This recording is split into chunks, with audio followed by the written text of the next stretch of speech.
I love to imagine that noise that started in whoever's house right away is still audible for the YouTube version.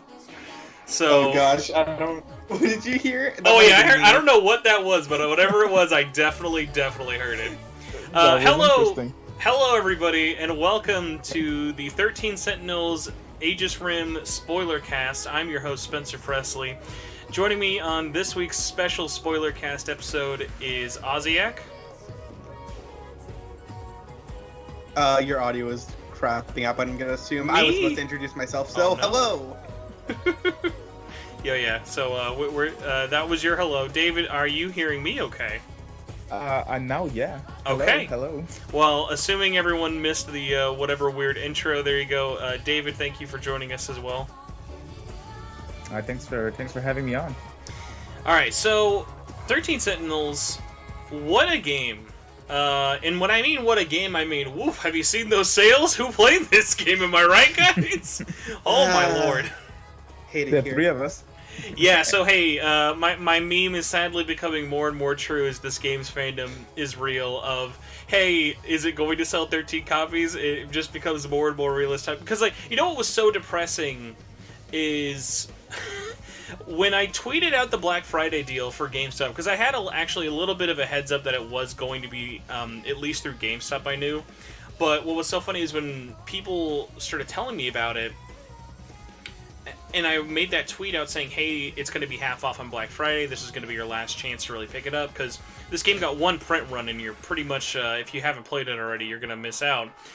But what was so funny is all the people I saw who were like, "Oh, dude, I was waiting for this. I was waiting for this. I was waiting for this." I'm like, I was like, who was watching this game and be like, "This game looks like a masterpiece, but I better wait till it's $30. $60 for a masterpiece seems a little too intense." I hate how many people I've seen repeat that exact same sentiment. I'm like, if you know it's gonna be this good, it's like I put 40 hours into that game and I haven't even 100%ed it. Like, in terms of platinum. Oh my god. There's a lot to do in the game. It's probably worth the money. Mm-hmm. I mean, we might even get into this, but oh my god, it's like, this game actually has too much content.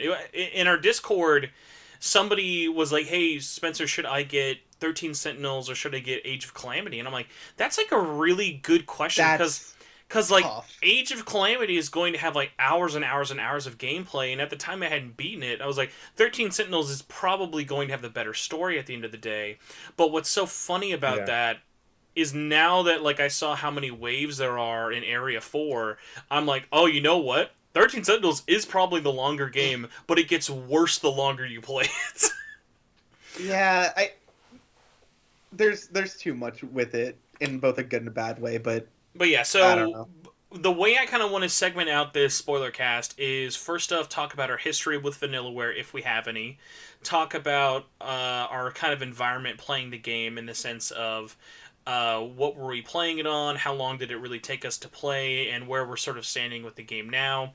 Then kind of go into the story, and then if we want to talk about gameplay, kind of weave that in wherever it kind of gets there. But this is a very fast and loose conversation, so I am expecting it to go in all sorts of different directions, so try not to worry about if we're, like, jumping over things or talking about different characters. So the only real thing everyone needs to know, if you're watching this live and you've not beaten the game, oh my god, what are you doing? This says Spoilercast. Please run. Please run. Yep. Oh, I'm waiting for Black Friday. I'm waiting for Black Friday, but I really want to see what this Spoilercast is all about. Well, or you have the infinite amount of people under those exact same tweets where I was slowly pained on the inside, where it's like, okay, but what's this game? I've never heard of this. I'm like, please. Oh my god. So yeah, without further ado, in our very, very long, goofy intro, you know what, David? We'll throw this for starters, because you are the OG 13 Sentinel spoiler caster.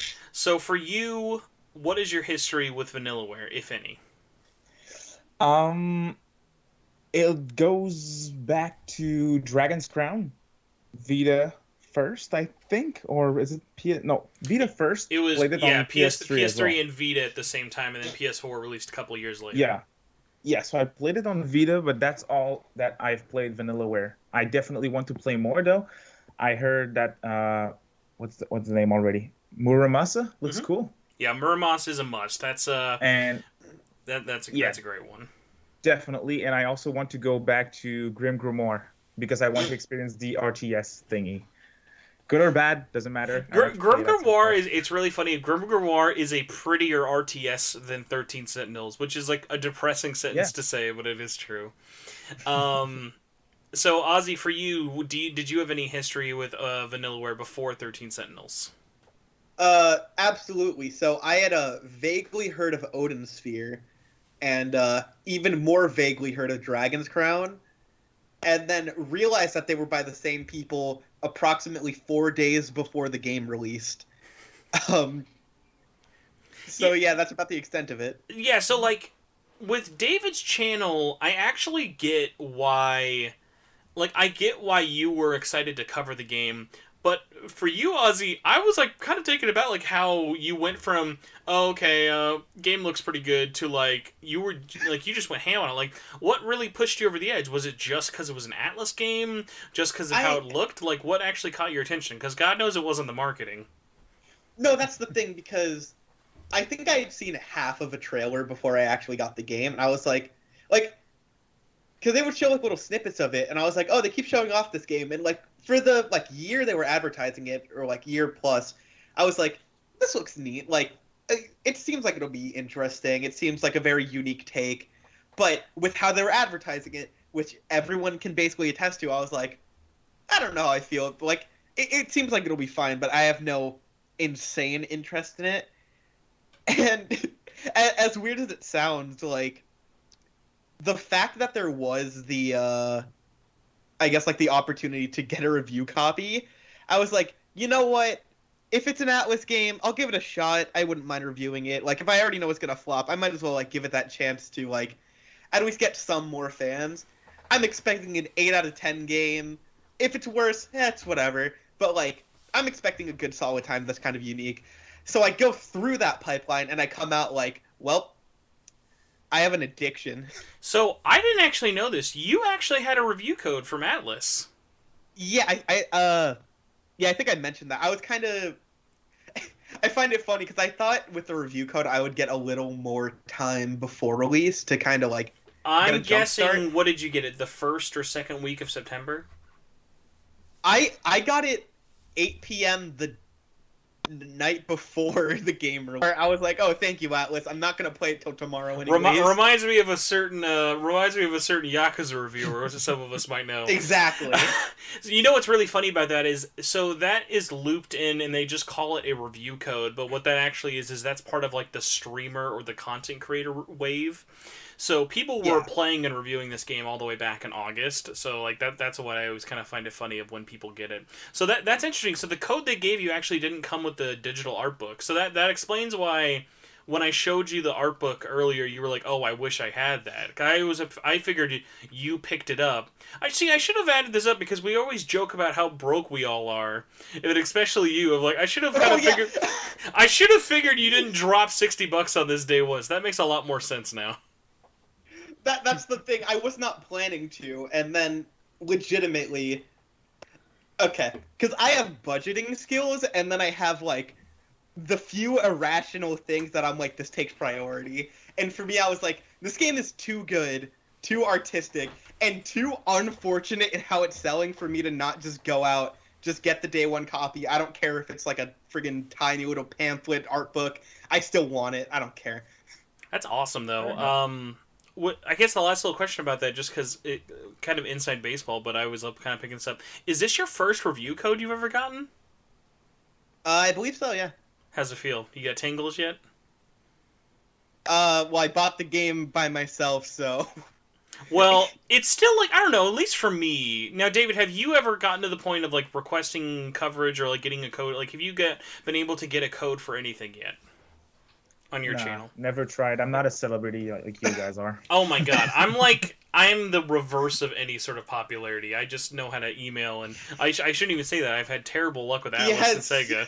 But like in the past, though, I'll never forget, though, my very first game I ever got a review copy for. I thought this was so cool. And this goes back to when they used to like ship you review copies physically.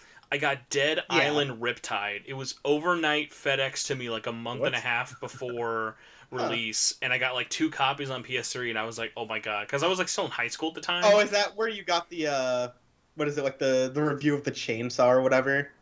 No, this I don't know is... if that's the same thing. No, I think you're confusing with the different. This was like what? Oh my god, I'm totally forgetting what they do. I think they do Dying Light, but yeah, Dead Island was just that's like the same team. Yeah, so like Dead Island Riptide was like the 1.5 sequel at the time, and I just remember I had a contact at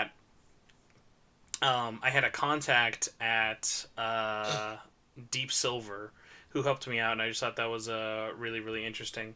Now, just to show how much of a hot mess we're at, it says my internet is tanking super duper hard, and I don't know why. So the stream might have died, which is why we're recording this locally for the Hot Mess crew. So let me just actually make sure of something really quick. I think it's still going. I could be wrong though. If it is, I will also be happy see that for it. it's still going. All right, thank you all for dealing with the. I will quickly note though, like in a genuine sense, like getting that review code, it was like it was kind of like 3 like thumbs up in my mind, and then 1 like, oh, where again it was like actually getting the code. I was like, this is kind of insane. Like getting at least some form of recognition from like a company like Atlas, which I don't know how desensitized you are to it, Spencer, having gotten whatever handful. But for me, I was like, okay, that's really cool. And then I kind of look, I'm like, oh yeah, it's just the digital. I thought it'd be a full copy. And I'm like, oh, I got it right before like the second before release. That's cool, but all right. I will say I never get desensitized in terms of getting any game, whether it be an indie game or like a game from like Sony or whatever. Every game I get, I'm always in disbelief, no matter when I get it or what. So yeah. Either way, going back to it, my history is I'm just a huge Vanillaware stan. I've been playing all of their stuff since Grim Grimoire. Basically, I've played everything the company's ever done besides Princess Crown, which we've never gotten in English. So, yeah, my experience with the game, kind of leading into the next segment of, played it on PlayStation 4 Pro. I think I'm like the only one I know who's played it on PS4 Pro, because one of the few things I noticed a lot of people's reviews were commenting on the game is that how much slowdown is in the battle scenes. And on PS4 Pro, I never had significant battle slowdown. You guys both played it. I do want to know on you specifically mentioning that. I saw people theorizing, and I mentioned it in my like review script. I saw people theorizing that the slowdown was on purpose to like sell the extra impact of your bigger insane attacks. And I'm like, you know what? That's brilliant. I kind of relate to that feeling. It's definitely not what they did, but I appreciate the optimism. And I mean, it totally works even as like a slowdown thing. It's like there's no time really happening when your attacks are in motion. It's like everything stops at such a standstill pace. It's like I never, even when playing through Intense, I never once had a battle in this game that went past 60 seconds. Where it's like, oh my god, dude, I'm almost down to the clock. Like, David, did you ever think that time was a big deal in this game when playing it? Definitely not. Like, everything goes pretty fast. Story, combat, everywhere. That's something like that I always like appreciated, actually like sitting back to think about. I'm like, because me geeking out about how this game's like plot works and the world building, I'm like, I'm sitting here for like 6 to 8 minutes on each battle, like overly strategizing, moving all my units into these places, shooting down like missile rain, and then I'm like, in reality, this has been a 45-second battle. We all know, though, the most satisfying feeling is when you get the largest cluster of enemies possible, and you just use super missile immediately and just wipe everything out. No, it's the best. David, though, since I know that Ozzy has just a regular base PS4, are you on a Pro or are you on a base? Nope. Slim, so base. Slim boys. I'm the only triple cheeseburger owner over here. It's an extra weird. So we have the same performance. It dropped multiple times. Actually, important question that you have the Pro, just a side note. Does the Pro also sound like a radiator that No, just never shuts up? specifically, I think that's like more of a base PS4 problem, sometimes a Slim problem. In the first generation, which was about a year and a half of PlayStation 4 Pros sound like jet engines. I got one of the last models they ever made for the Pro, so like mine still sounds like a baby no matter what I'm playing. Like even stuff like Warzone. So like I'm aware that some people's PS4s are crazy loud, but I'm super lucked out and never really got to that. Okay. Does yours get loud playing 13 Sentinels? It'd be really funny. I don't know. I don't remember if it got loud playing 13 Sentinels specifically. I just think, like, my PS4 will make noise on the menu for, the system. That's common. I will say this, because I have not checked it out on a base. 13 Sentinels is the fastest technically boot up game I've ever seen in my life. Oh, it's like seconds. It's like from base PS4 menu to playing the game. I counted this. If you skip all of the menus and just mash X, you are into playing in 8 seconds. Yeah, it's shockingly fast. It just really goes to show that they 1000% made the base unit of this game to be the Vita, and then when they cut it, they were like, look at all this horsepower we got, guys, there's no load screens! And yet the battles still lag. I mean, hey, it was all on purpose. Wink, wink, wink. Please don't look at our programming skills.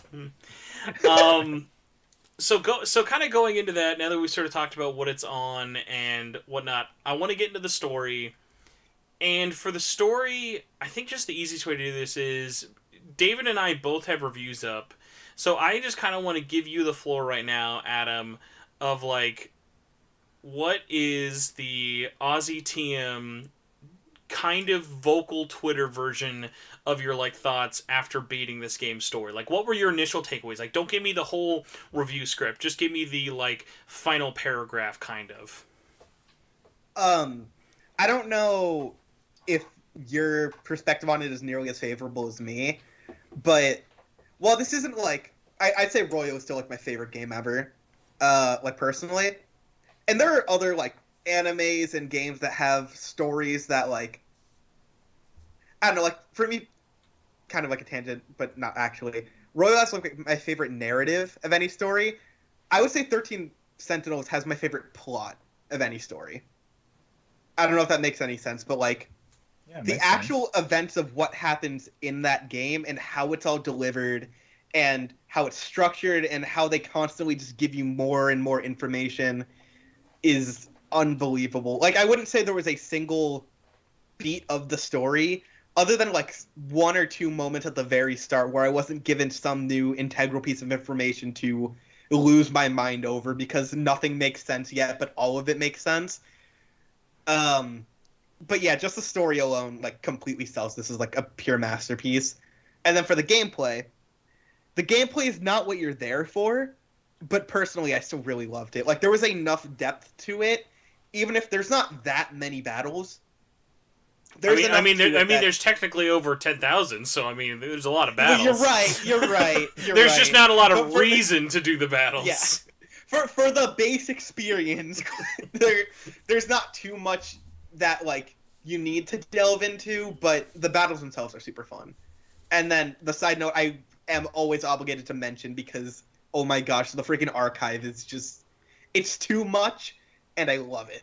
Okay, I really want to get into talking about like the secret files and the archive, especially because when I was playing through this game in the beginning, one of my first things, I don't know if you guys ever had this moment of, because the story is told in a non-linear fashion, I had this moment of, man, this game better have a way for you to experience this game from beginning to end chronologically, or else they're going to leave a lot of, like, kind of questions up in the air.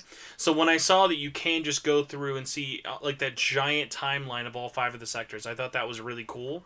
But, like, one of my big complaints with it, though, you guys have already made the game so cinematic, why is there not just a play all button? Yeah, okay, well, I find it interesting, I found a Discord server like a couple weeks back dedicated to the game, and I just get notifications every so often where it's like, at everyone, our watch through of the entire like archive of scenes in order we're on day 7 watching through this. Join us today. I'm like, they're still going. That's how much there is.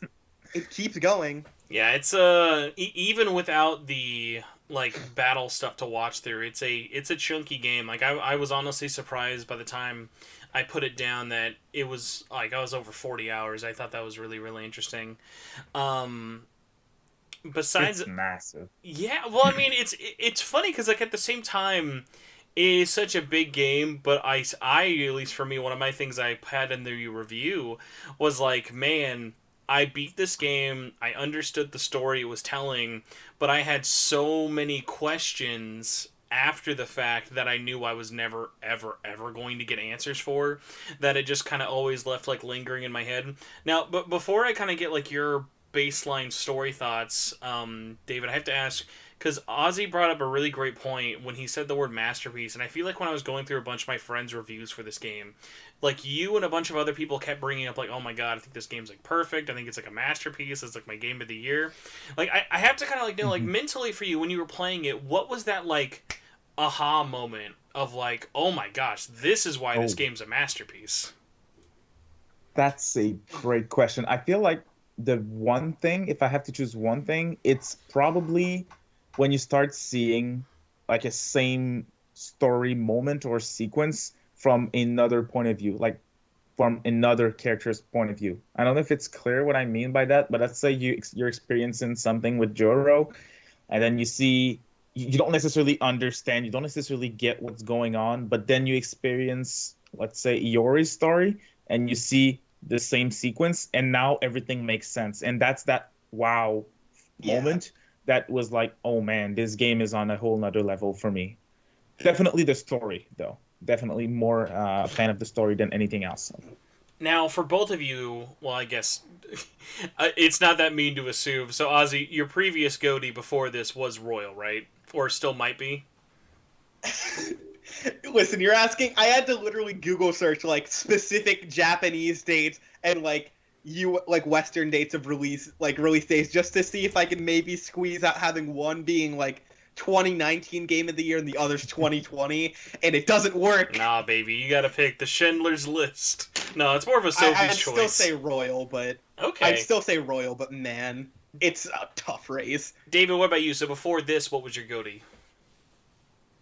Oh man, that's a good question. I mean, to does be fair, count? I don't think you can say that this was a light year for good games. No, there was a lot of good games, but does Xenoblade count? Oh, 100%. Yeah, it was a new game. Yeah. Okay, then Xenoblade. Totally fair. Yeah. I want both But of you. definitely I want 13 both of you Sentinels guys to know that I was in my car today driving, and I literally had a moment, have almost like a psychotic breakdown of like laughing to myself. That I am friends with multiple people. Not even I'm friends with multiple people.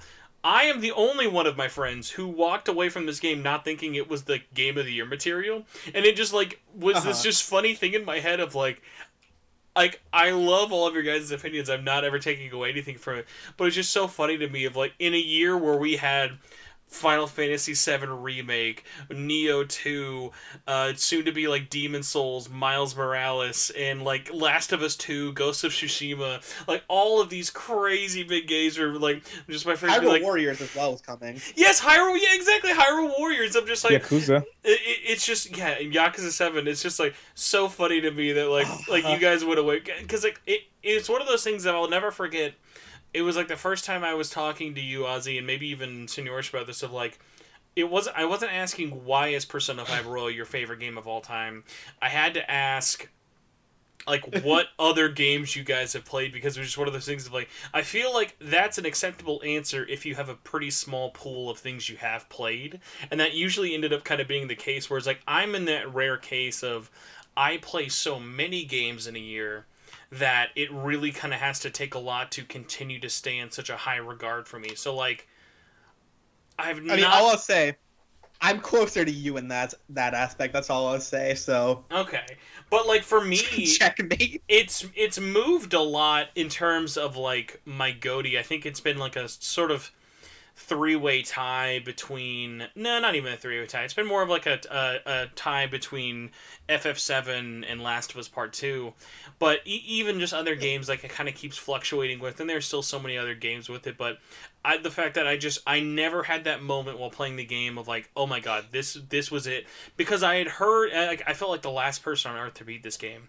Of what was so funny is when I finally did the whole playthrough, I kept telling myself, something's going to happen at the end. Like, something's going to happen at the end of this game where I'm going to be like, this is why it's the best thing ever. Like, I was waiting for that, like, almost like that M. Night Shyamalan twist that never really kind of came for me in, like, the big hit way. And I sort of want to get into that, but, like, are you guys sort of surprised? Am I just coming across as, like, a jaded, cynical asshole? Like, from what you guys have heard me sort of talk about the game, I clearly really like it, but, like, what do you think that disconnect is between you and me? I actually find it funny on your note where you're like, you were going through it enjoying it, but, like, hoping that the end was gonna have, like, this massive hurrah. I was sitting there anxious the whole time that the ending, like, was gonna drop the ball. Like, part of me felt like going through it that there was no way that the game could continue its momentum with all of these different plot beats and everything that's been set up, and in a satisfying way wrap up even, like, half of everything that was established without, like, at best having a bittersweet ending. No, the game wraps up, I think, literally every single plot point you could even fathom that was, like, introduced. Oh my god. And makes you think it's a bittersweet ending. Oh my god. And then it's like, no, it's just a sweet ending. David, I'll let you have a rebuttal so it doesn't feel like we're just driving out here. Do you agree with this man's sentence saying this game ended its story with answering every question it could introduce? Not every question, but a lot of them. Do you guys want to guess what my biggest complaint or gripe is with this game, plot hole wise? Oh, I don't know. This game, you're correct, Ozzy. It tells the story of the 13 protagonists from beginning to end in that loop perfectly in terms of telling their story and their experience from starting that to getting out of the pods and entering the new planet. Even the 5-year time skip I thought was handled very, very wonderfully. My biggest complaint with the whole game, and this is after doing hours, I'm serious, like, I read hours and upon hours of text logs, behind the scenes information, art book descriptions, and other stuff to learn as much as I could, and I still have so many questions over other things, like little, and these are just little things which shouldn't even be that big. I want to know more about, okay, what the hell was Juro Izumi of one loop ago, like, compared to 2 loops ago, and then the bigger question, which has continued across my whole playthrough, the whole game, of, my god, I want more answers to this. I needed, like, capital NEED, needed more storytelling from the year 2188. That whole setup is the most interesting thing in the whole game, and we just get little breadcrumbs, and the breadcrumbs lead to an ending, but it's an anime Japanese high schooler ending, not a 2188 ending. I will say this. One big gripe I had that, like, I was talking about with my brother is I don't feel like the game needed this, but I so would have loved, like, I don't know if you've seen, like, the extra cutscene, like, after you've beaten the game, like, the one that's just at the bottom of the archives, that kind of shows, like, I guess the other planets that had their own, like, versions of the simulation. Well, see, I took the final intro. Yes, it is basically the intro to the game starting all over again. Like, I took that final cutscene as just sort of saying, obviously, there are infinite possibilities, there are infinite things that could have happened. This is just one scenario. Because even when Fuyusaka was talking to... Not Fuyusaka, Morimura was talking to Yuki of 2188 and talking about how infinitely self-replicating these programs are. It's like, it's believable to think that there are multiple 13 Sentinels happening all throughout the universe, and this was just one of them. Like how in the opening of this game for Aegis Rim, it starts with Iori, but in the ending one, it has Ninji and Natsuno. Yeah, but kind of the reason I bring that up is, while that is great and obviously kind of, like, I don't know if I'd say necessary, but it's very good, interesting way to round out that idea. I really wanted, like, we hear about what happens in 2188, and I know we have no logical in-game reason to see it, because everything else in the game, you have a reason for why you're able to see it and how you see it. But, like, I wish that the end game bonus was getting, like, in-game style cutscenes of the actual events that happened in 2188. Obviously, that'd require a ton of new sprites and animations and whatnot to actually make it work out, new backgrounds, everything. So I understand it, but I want it. Golden Playhouse brings up a really great thing.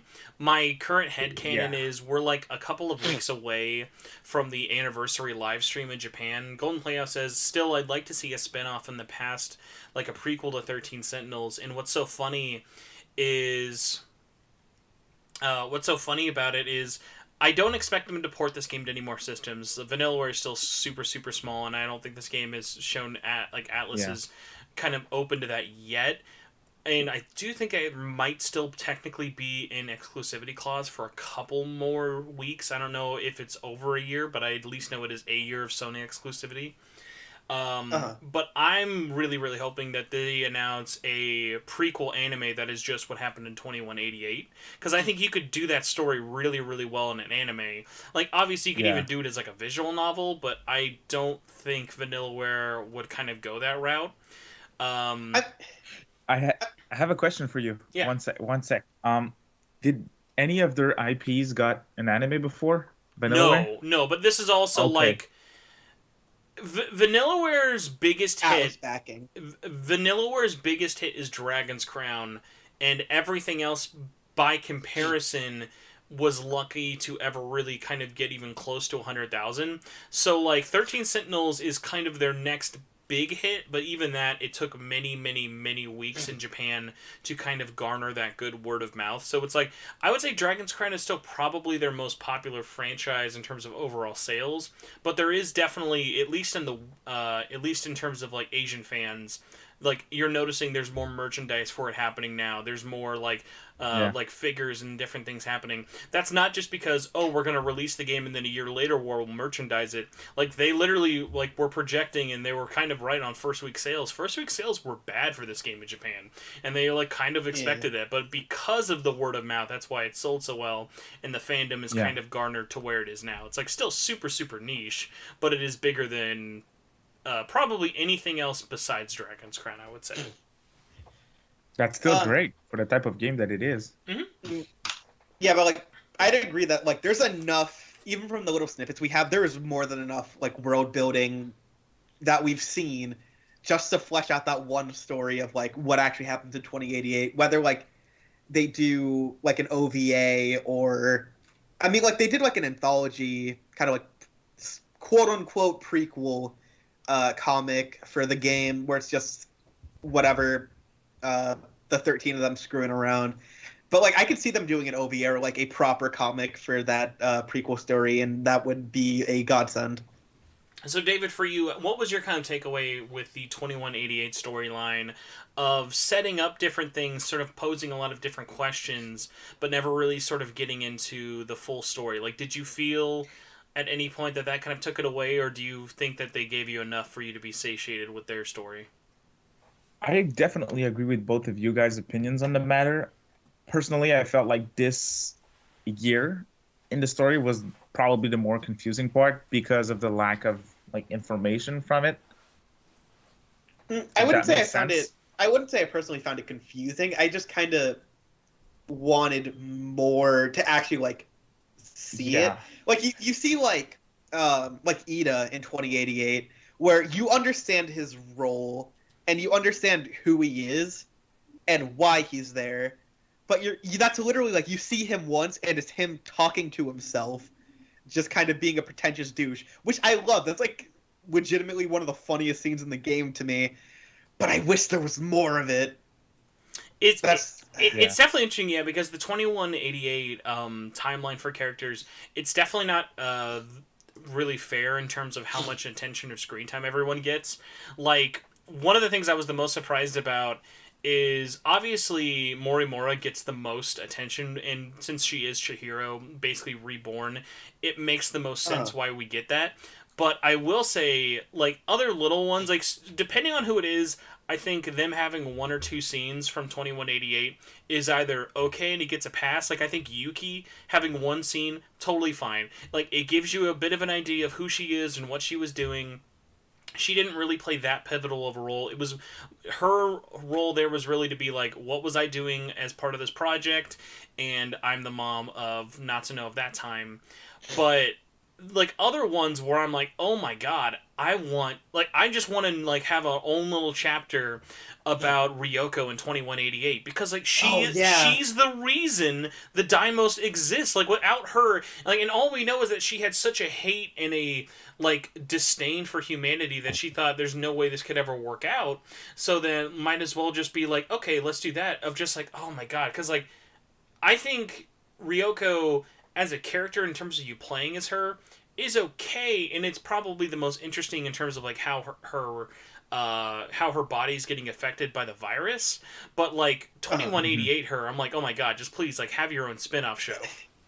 That goes like hand in hand with what I was saying. Even like with Ida, you see him once talking to himself, and I think you get like one or two with future Ryoko. Maybe it might just be one, but like again, like you said, she causes not the apocalypse, that was Chihiro, but the digital apocalypse. Essentially dooms. Yeah, she essentially dooms or tries to doom any chance of humanity recovering because of how Ida screwed her over and how it affected her, and we don't even see them talk. But you know what's funny? We don't actually even know that specifically because you're actually mixing up 2188 Ida being in a fake relationship with Ryoko with Loop 2 Ryoko.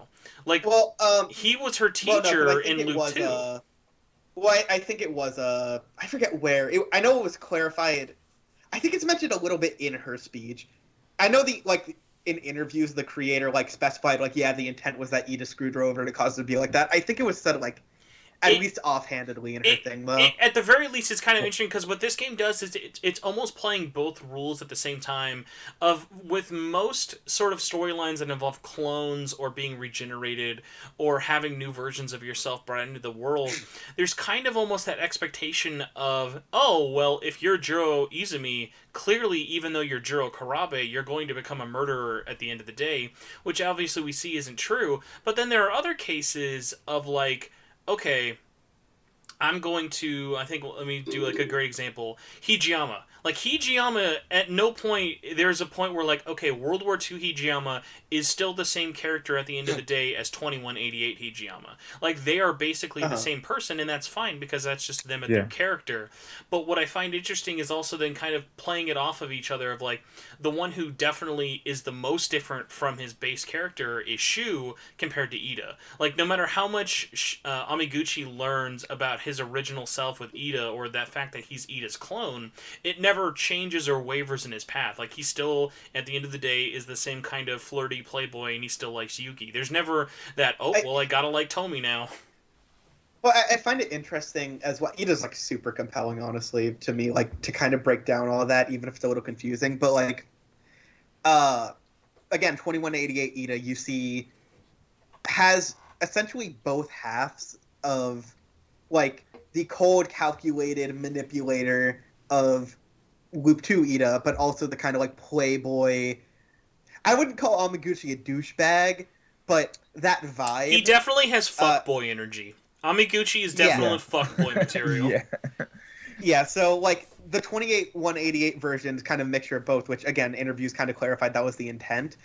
But I guess the idea is it has to do with the nurture of it, but also that raises some question because the idea, I guess, is I think it's heavily implied that Ida is Natsuno's father in 2188 as well, and that he's cheating on Ryoko with his own wife, I guess, is the idea, not the other way around. Yeah, and I mean, it just leaves so many different sort of questions up there, and even, like, with Morimura, who I said who easily gets the most 2188 screen time, like, I would pay so much money to just even have gotten one bit of concept art showing off what the Earth looked like after the virus. Like, let's see what this like virus of the like nanomachines actually did to humanity. Unironically, like, I know this is probably a more odd thing to note as a comparison, but part of me does want that kind of story told. Not how this anime was portrayed, but almost like give me the apocalyptic vibes of like Danganronpa 3's Despair arc. Just kind of like the slow degradation over time of like people slowly like losing their minds and everything falling apart. Like, I super love that about... It's just funny because, like, I love how a lot of the people I've seen, if people have compared this game to other mediums, I see Danganronpa get brought up a lot, whereas my go-to has continuously been of, wow, Vanillaware must have really liked Horizon Zero Dawn. Like, I get so many Horizon Zero Dawn-like vibes from this game, especially when you see that the kaiju are actually just construction machines. Yeah. And then you find out that's not even true because they're actually video game robots. True, which, by the way, I gotta bring this up. I don't know if this ever popped out to you guys as, like, useless. David, please be the voice of reason here. At the end of this day, after beating this game, what point did the Shikishima industry actually have in being in part of the story? That's one part of the story that I felt like was not exploited that much. Like we kept hearing about them, but do we really know what's their point? I would actually disagree because Shikishima, in terms of the actual loop, it's kind of a, I don't know if the best word is like hand me down of what happens in 2188, but the idea is like because the loops are like the different sectors are trying to replicate like in an accurate sense the different like time periods. Shikishima in like the actual like real timeline started out as a small like manufacturing company, slowly built up in like quality, and then Shikishima is the one that manages like the simulation itself. Like they're the construction crew for 2188. So in terms of the actual like Daimos coming to the like simulation and kind of their role in it, all that's really clear for them is, again, Shikishima is the one enabling those Daimos to be there because it's, I don't know if it's because it's in the code, but essentially it's directly tied, and that's how the simulation kind of presents it. Yeah, I got that. Well, I meant what the I thought they would expand on, the whole thing with Nenji and his daughter. Yeah. Oh yeah, like the fact that like okay, I'll give you one thing. That's one clear plot thread that like is brought up and kind of goes nowhere. Yeah, basically that's the thing. Like I definitely once they brought it up the first time, like I don't necessarily remember when it is. Like my short-term memory is garbage, and basically it's part of Tomi's story. The reason that Miwako is introduced to Nenji is because Tomi is doing research on Shikishima. Miwako knows that Nenji's dad is executive, and that's what brings the three of them together.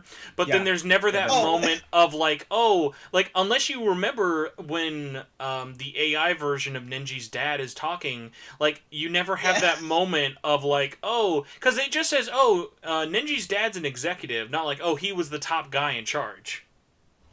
No, I was thinking of like,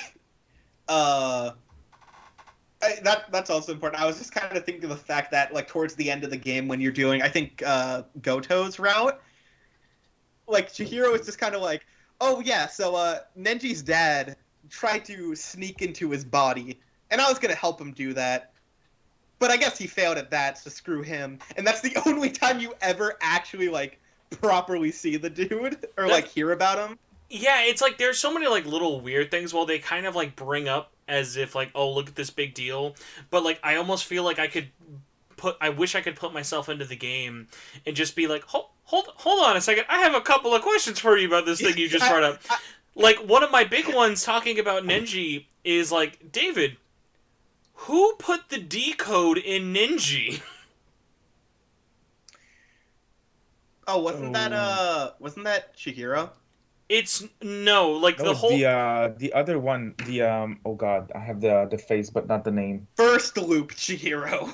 Either way, oh, actually, no. Technically, that's just her giving him the nanomachines. It never actually says in the secret files who gives him the code, but it just goes into this thing of like, okay, you're setting up a lot of things and you're showing us endings for things, but there are just a couple of other weird questions. Like, other one, at what point does Ninja pass along the decode to Natsuno?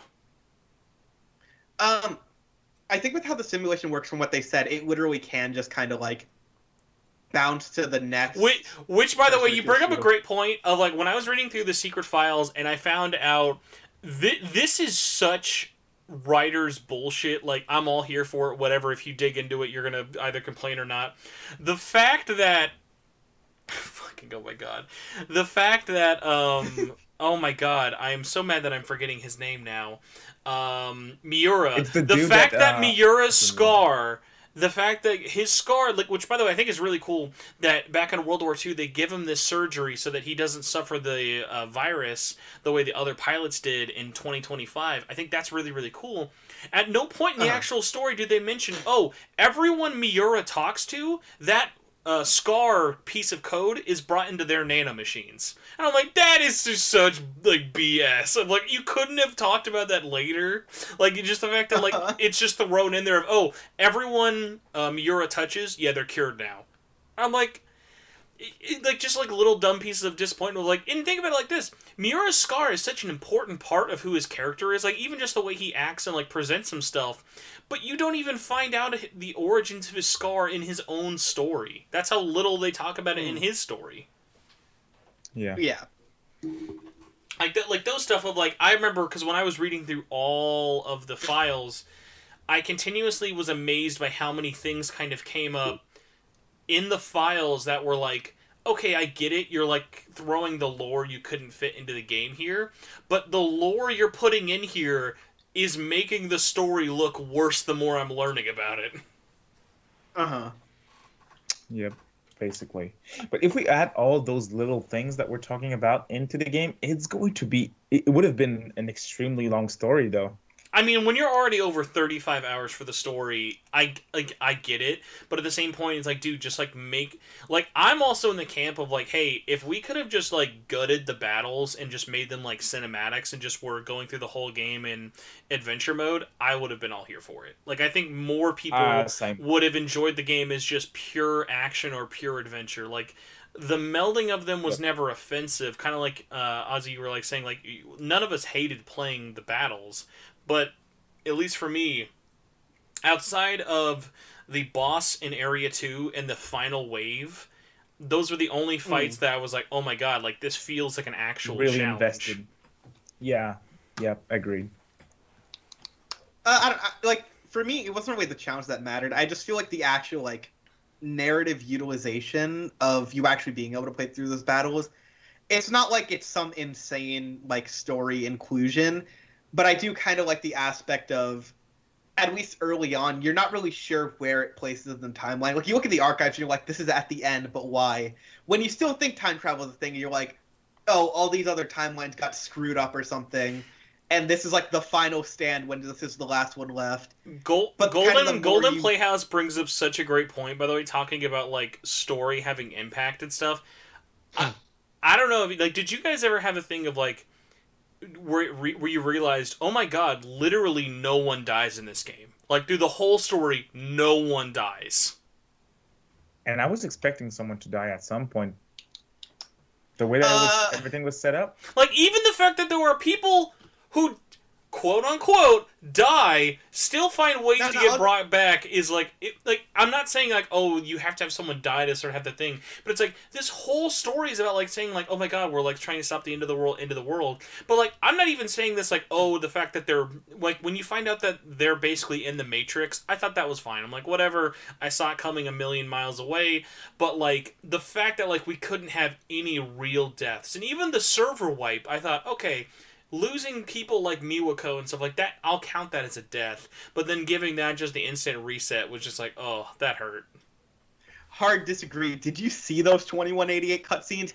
Everyone died in those. Super true, but guess what? Then when you're bringing them all back as an infinite amount of clones and an infinite amount of loops, then it's like, well, I mean, they're still there in spirit. It's like You don't feel the impact of the losing someone. yeah, when real 2188 Miura dies and he's still an AI as BJ, it's like, okay, well, he's still the same person. I see where you're coming from. By the way, other little thing I want to say, the more you learn about the loops, the less it actually explains anything about the loops in terms of storytelling, and the more infuriating it gets when you realize, like, did you guys look at the loop definition once you beat the game, and it actually tells you that there's been more than 2 loops.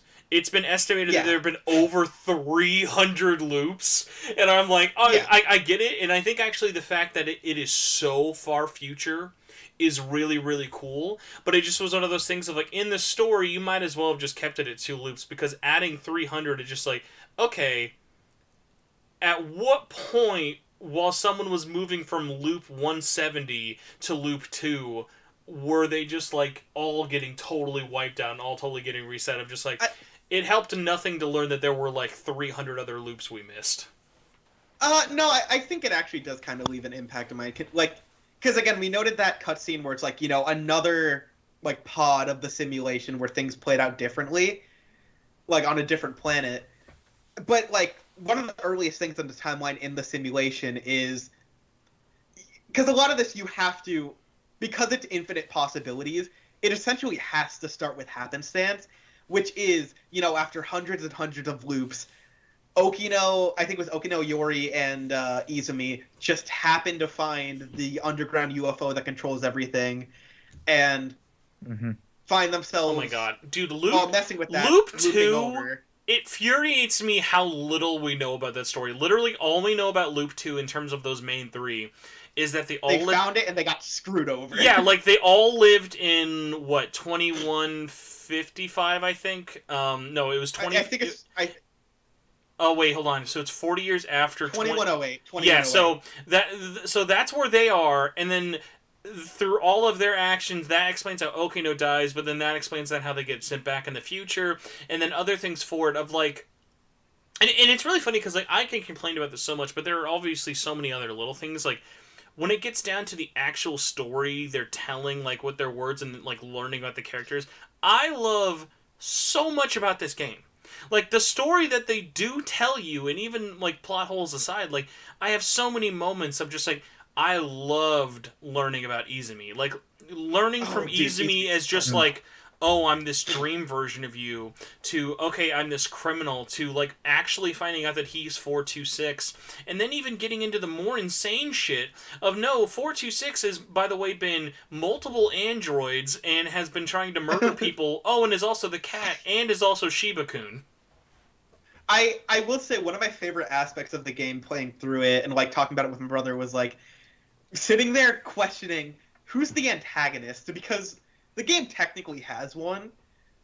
At the same time, it's both like a force of nature based on whatever screw-ups in 2188, and then I guess Ida. But like you're sitting there like, okay, but is Izumi the bad guy, and is Ida the bad guy, and is everyone potentially the bad guy? Is Megami the bad guy? Probably.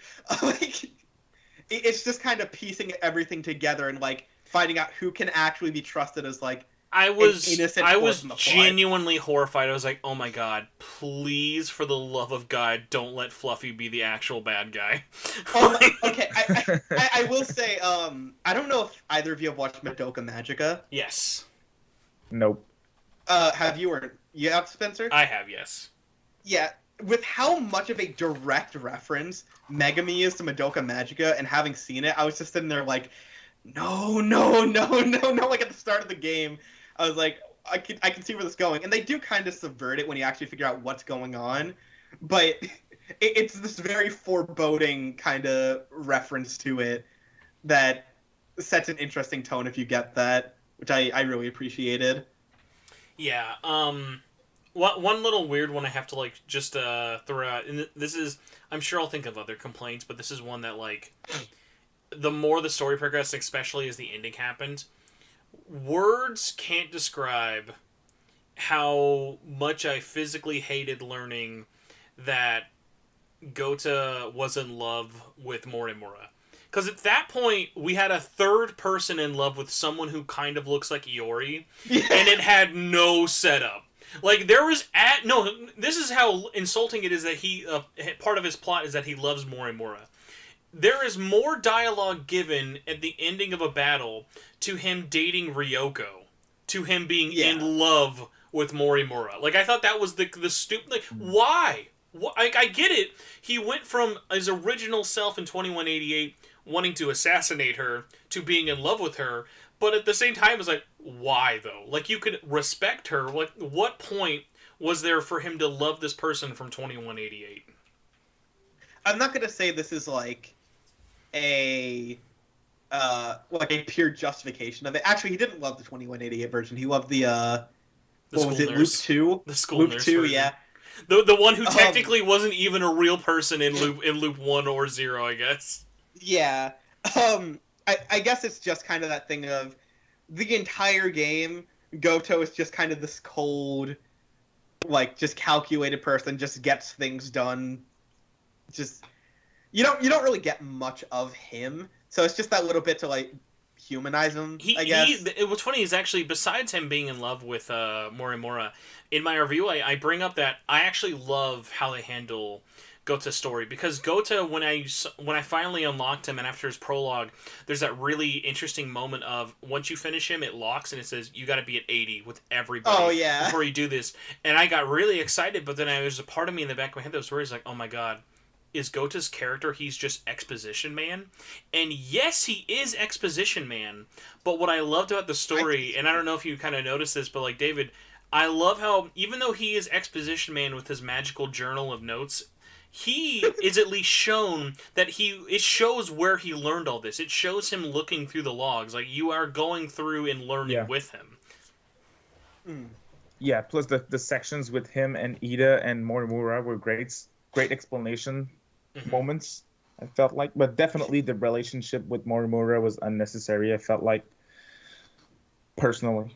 Because, like, you think about it, even if there was a setup, Izumi already loves Morimura, and she loves him back, and we already have different Morimura, must clarify, nice try. I'm aware, but listen, I'm just saying, like, we've had multiple I love yous with, like, Iori loves A, and Morimura loves Izumi. Like, thank God we didn't have the really awkward I love you to the preschooler version with Gota, but I mean, either either way, it was just one of those things of like, guys, there are other girls in this story to like fall in love with. Like, please, like, throw Miwako a bone, Jesus. All I'm saying is the only thing more confusing than following the plot is following the canonical ships. I'll say this: I at least actually appreciate that this game is clearly about teenagers who are in love with different people and stuff. There was never a ship that I was like, oh my god, this couple. Like, everyone really complimented each other well. I love the dynamic, even though it doesn't get a ton of exploration. I love that Karabe is in love with Megumi just as much as she is with him, but he is so scared of killing her that he can't let himself get close to her. I think that's like such a great story. I am so gay. Like, I can't even tell you how gay I am for Hijiyama and Okino. Like, by the way, we're gonna get into favorite characters and stories. Hijiyama is my favorite character because of Okino. Like, their relationship is like the best in the game. Which is so funny, it was great. Because Hijiyama's character, if you look at Atlas's Twitter, is, let me tell you about my yakisoba pan. But, like, his character is so much deeper than fucking food. There's also kind of, like, more meaning to the yakisoba thing than there needs to be. Like, it actually built up his character in a kind of, like, way deeper way than he needed. Yeah, and it's like, I remember, like, one of my favorite moments, it's probably when he sees the flashback of 2188, Hijiyama, talking about Okino. Yeah, talking about shot. Okino being died, and also it's tied with him offering to share his yakisoba with Okino, of just like, man, these are like such like awesome moments, especially with characters. And like, while I actually am not mad how they handled like Okino's story, because even though Okino's kind of the closest they get to dying, he was already dead really before the simulation got too far underway. But what I thought was so great about that was just like how you saw through playing the battle that Okino is somehow in this battle, but is only ever talking to Hijiyama, and you never realize that, oh, it looks like he's in a Sentinel, but it never actually shows Okino talking to anyone else, and then that discovery at the end of Hijiyama's story that, no, they are in the same Sentinel, like, they're in there together. I'm like, oh my god, this is like just, it's like chef's kiss, it's perfect. I will say I find it really funny kind of like breaking down what like each like character story is, because you look at A and it's like amnesiac like Hunter finds out that the person he wanted, like he was supposed to kill, is like the person he's in love with, and kind of like solving this like, I guess, history of who he is and what his past self was to, I guess, advance as a person. You look at Nenji, you know, basically like a Looper scenario where he's like trying to figure out how to best resolve the situation around him. Nenji has the coolest storyline out of everyone. I'll get to Nenji. That's definitely my favorite like story in the game. Yeah, but then you get to Hijiyama, where the best way I can describe it is Japanese like military officer kidnaps everyone in the cast to figure out that he's a homosexual. But like the best part, by the way, is like I think if you describe Hijiyama's story, it sounds like the most boring story, because his thing is go to school, wait for your boyfriend to be done with school, pick up change, eat food, kidnap someone. It's the most like boring concept, but also the most crackhead concept at the same time, and you just have to experience it in real time to understand what makes it so great. Mm-hmm. So we're just gonna kind of like break this down. I don't think we definitely need to go over everyone. If we end up going there, awesome. But let's at least kind of keep the positivity train going. So David, for you, out of all 13 playable characters, who is your favorite and why? It doesn't even have to be your favorite story. Just like at the end of it all, who was like your favorite character that you got to play as? Okay, I'm glad that you mentioned just favorite character and not story necessarily. So I can go with Yuki for her personality and how savage she is. That was great. If I had to go with story though, probably Nenji. Okay, so I want you to at least elaborate a little bit. Were you really fond of Yuki just through your overall personality, or was it one of those ones of like, for me, I don't love Yuki as a character, but actually I really loved her story of like figuring out what is going on with Natsuno and like the kind of like Sherlock Holmes Watson thing, especially the twist that you then later find out with Karabe. Yeah, well, I just like overall her character traits, how she interacts with with Natsuno and also with like Nenji and the other mobsters that there is. I just like her, how she reacts to different moments in the story. Oh, sorry. And also her storyline's great as well. Yeah, the moments where you have to like find Natsuno or find clues about her, and is it with her that you see the moment with Tomi in the bathrooms? Oh yeah, well no. She sees the aftermath. Natsuno, you actually get to see the bathroom stall. Experience it. That's Natsuno. Okay, great. Okay, no, but overall, yeah, just she was a great character personally for me. I thought she was great. Even her reactions in battle, like what she was saying, her lines, that was great as well. I love, by the way, that she has like the least fitting Sentinel out of like everybody who has one. It's like you give the like brawler like school beat her up chick from the 80s like the flying like missile machine. She's also not that good. I don't know if you guys agree with that. Like, I actually never had a point of there was someone I didn't like, just because the way I always played it was I actually didn't look at bonus objectives through most of my playthrough. I didn't realize it showed you what they could be before you did the battle. And so for most of it, it was just pick who I wanted, wait till their brain overloads, play the other 6, and then it leaves room for at least one more person that I kind of flip on and off. Oh, wow. So if you have the platinum, you had to like replay all of them? Oh my god. By the time you're leveled up, I remember going through all of Area 1 and 2 with my leveled up people that I beat the game with. I literally could beat waves in 2 hits. Oh yeah, I bet. And for me, like, Yuki, I don't know, she was like the one unit that never actually, like, by the end of the game had anything especially useful. Like, the best move I had for her was like leg spike. which is it's really weird. Yeah, when you look at the fourth generation Sentinels, one of the funny things about how they look. At first, I thought, oh, okay, their thing is their mobility and missile lock on, and then I was like, oh no, it's actually the leg spike if you can get them from behind. And then I eventually ended up realizing, nope. It's just get Gota, it's the missiles. level up. Nope, not even that. Just do interceptors. Oh, the flares. Interceptors, spam them. Oh, yeah. Spam interceptors and spam sentry guns until, and yes, the game will max out. It'll say, I'm sorry, you've already broken me, sir. I can only bend so far. It's just like, it's just so funny. I'm just like, okay, yeah, like when you realize like this game's like two weaknesses of make this, turn it into, instead of a real-time strategy game, just turn it into you're tower playing defense. you're just playing a tower defense game on Newgrounds or some flash site. So Ozzy, for you, who is your number one character? Doesn't have to be story wise, but just who ended up being your either best boy or best girl? Best girl is Tomi, and fittingly, best boy is Nenji. That was complete coincidence. Before I even knew they had a related story, so when I got to Nenji's story, I like squealed on the inside, and then it was like, hey, they're in a relationship together, and I freaked out. Dude, the "I love you" that he says in the adventure mode, not the battle.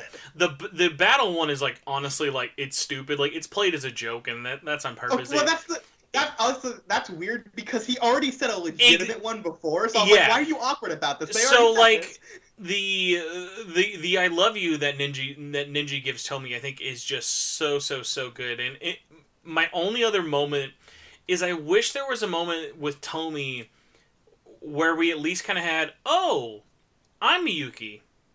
Cool. Mm-hmm. Like I wanted to have a little bit more turmoil between like no, like they are two different people. Miyuki and the clone Tomi, like they are different people and they love different men. But like it would have been nice to sort of have that conflict of just like, oh, you're me, I'm you. Like, well, neither one of us are actually the real Tomi. So I would have liked it a little bit more. But yeah, in terms of if you were just looking at Tomi's story and how she's related to Nenji, I think it's really good. Yeah, but like for Nenji himself, I don't think there was a single line of dialogue that Nenji said that either didn't have me like gripped into the story or laughing my butt off, because everything this man says is the funniest thing in this game. Well, it's like I just love even in like the Looper scenario with him where you go to like the the goons. Yeah, you go to the goons, and he's like, great. you know, after every single time, I'm still not tired of it, still mad, and just beats him up over and over again. So that section was great. Like another thing I want to mention, and we need to just like have like a gush session where we just basically give the Nenji chapter like the bukkake it deserves. But like, I don't like that. Oh yeah, after I said the word bukkake it deserves, that was definitely really vulgar. But like, I want to say, and I mentioned this in my review, I thought. Like, I've never been more judging a book by its cover wrong. When I first saw Nenji, and it was like, wow, could we just hit every anime 80s stereotype ever with this guy? And I think maybe the first thing I saw was like him getting knocked out in like one punch, and that was kind of it. But then like immediately just doing a 180 on this character, of like even then learning at the time that like, oh, he does actually have some nefarious connections, whether he knows it or not, from 2188 or his family.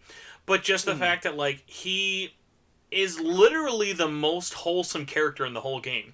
Like, he just has such an ironclad sense of justice. Like, he is just so righteous in the way that he is. Like, hey, he's not a perfect person, but like, I think one of the best things that summarizes why he is the way that he is, I love the flashback of him in second grade when he meets Morimura for the first time. That's such a great scene of like his character, and even the League of Darkness. Yeah, and even going back to one of the few times I'll praise the story of the battle mode, I love the scene of all the girls saying, didn't you say that you loved me back in the day? Or didn't you say that you'd always protect me? Or you were going to marry me? And it was just one of those things of like, no, it was never I love multiple girls or on my Playboy. It was like, no, I want to protect everyone I love. Everyone important to me, I'm going to risk my life for no matter what. And I think like that plays off so well. Like, you obviously get it with stuff like Hijiyama, but like Hijiyama is definitely doing it for nationalism and pride, which is respectable in its own way. Of like, I love that Hijiyama, and to a lesser extent Miura, I love how they feel at the end of the day, no matter what happens and what you find about them, they still feel like they're men lost out of time from World War II. And it really makes me wish that there were more characters who were in that setting of 1945, because I think World War II is one of the most interesting settings in the story that just never really gets enough time to really sort of bluster in. But that's more to the fact that it basically gets attacked and kind of shown. They're like, what they do show of World War II, I think, is really strong and really powerful. Like with the air raids, especially, I thought that scene was really, really nice. Mm-hmm. I was hoping for them to go deeper into that, but yeah, just as you mentioned, there was nothing to do there because of what happened. So I do like the fact that, like, on the note of what you said, Spencer, where, like, Hijiyama and Miura both have that, like, Hijiyama has, like, nationalism and Miura a little less. But actually, like, going into each character, I think basically every character is driven by their desire of, like, something they need to protect and something they, like, cherish, which, you know, goes into, one, they're literally called Sentinels. But beyond that, like, there's a reason that this is the last line of defense for essentially humanity, where, you know, these people with all of their, like, arcs of growing to protect their different things, whether it's, like, Miura with his family, or, like you said, like, Hijiyama with Japan, they all have that kind of driving force that's really effective throughout their plot lines. And Golden Playhouse in the chat brings up a good thing.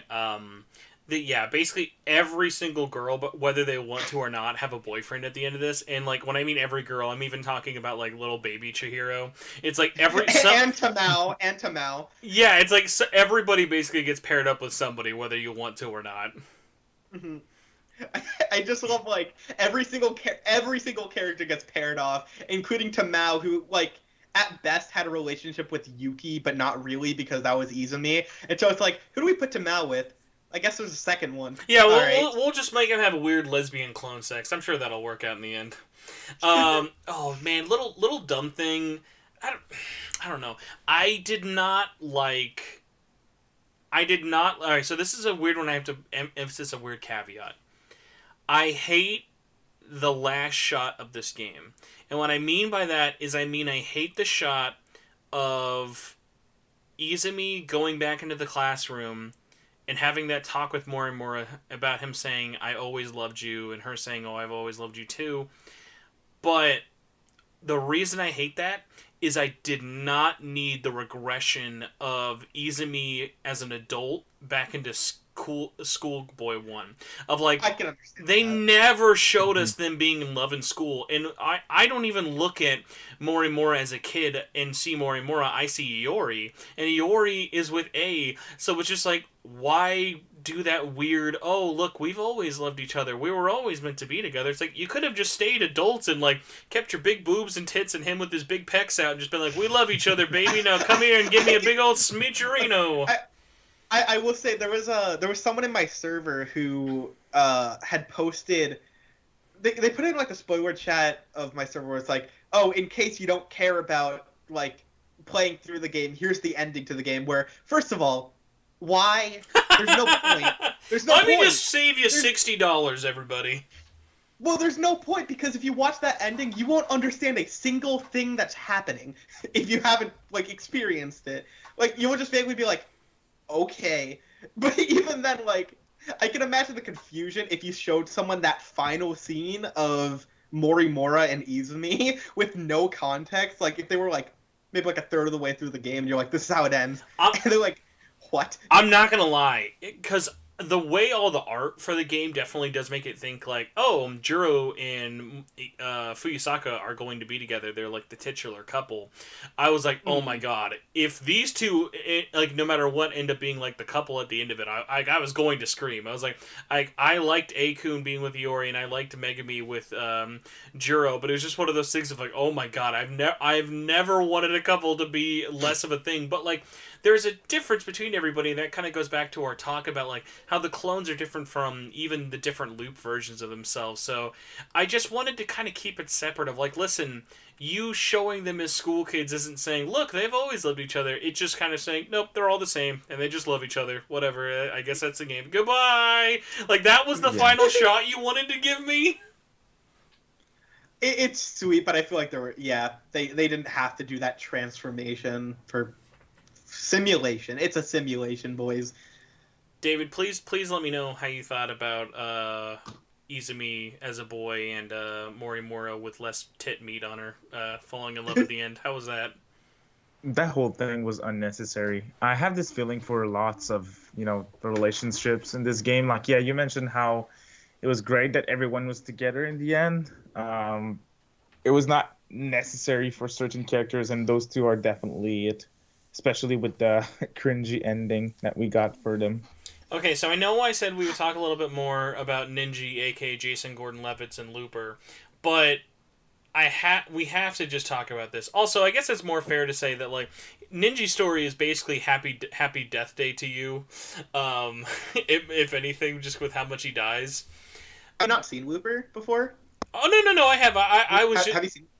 Oh, okay, yeah. But I guess Looper's probably more popular than the Balloon House classic. Well, because I think that's what the direct reference is supposed to be, because it's like a train, but...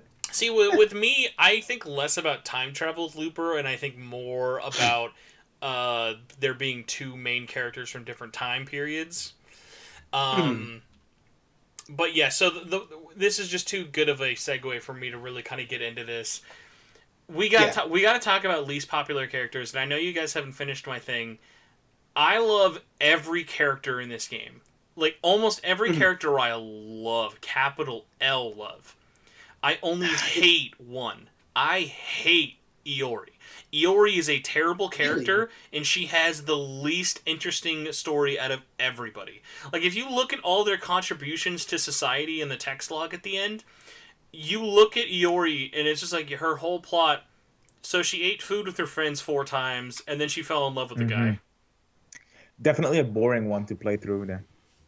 Like, also, I knew it was bad, actually, retroactively. I wasn't playing it and being like, ugh, this is terrible. I realized it was bad, and I have the line pulled up. I have it actually saved for the specific reason. Iori's final line before she heads into the final battle is so bad, I laughed at, like, the audacity of how bad it was. Do you guys remember what her final line is? It's like, I'm a girl, like I'm a high school girl with a big robot. Worse. I'm not just a high school girl. But now, I'm a high school girl with a giant robot, and that's how it ends. I'm like, Jesus. And then she shoots into the sky. Jesus H. Christ. This was like... It was like literally someone like brought their daughter to work one day to write the game script and no one fixed it. It was like, the level of storytelling for everyone else is so nuanced and layered and deep. And then hers is literally just, I'm an anime girl, I gotta get the robot, I guess. I mean, I can appreciate as a contrast, like, she's the character who most, like, overly romanticizes everything that's happening around her. So, like, she'll get sent to the future. But that's not even true. Like, the one who gets the most overly romanticized, I think, like, a better Iori is literally just Natsuno. Natsuno is basically the female Juro who kind of complements him better. Well, I more so mean, like, not necessarily, like, romanticizing the time travel aspect of it, but more like the actual events that come into her life, where it's like, whoa, is this, like, fate? And, like, is this, like, were things really meant to play out with this? Oh my gosh. Well, Natsuno is more like, oh my gosh, aliens! This is awesome. I love movies. Juro, have you heard of movies? It was just one of those things that, and it sucks because, mind you, I'm saying I hate, with a capital H, I hate Iori. I love every form of Morimura. All of the things everything involving Morimura is infinitely more interesting than Iori. Iori just was okay. Morimura or Chihiro? I think they both have their their pluses. It's definitely hard. I'm a little bit more biased to say Chihiro because she gets more story to kind of explain herself. And she also has that really, really great moment where her son unintentionally thanks her. I think that's one of the really, really great subtle moments of the story.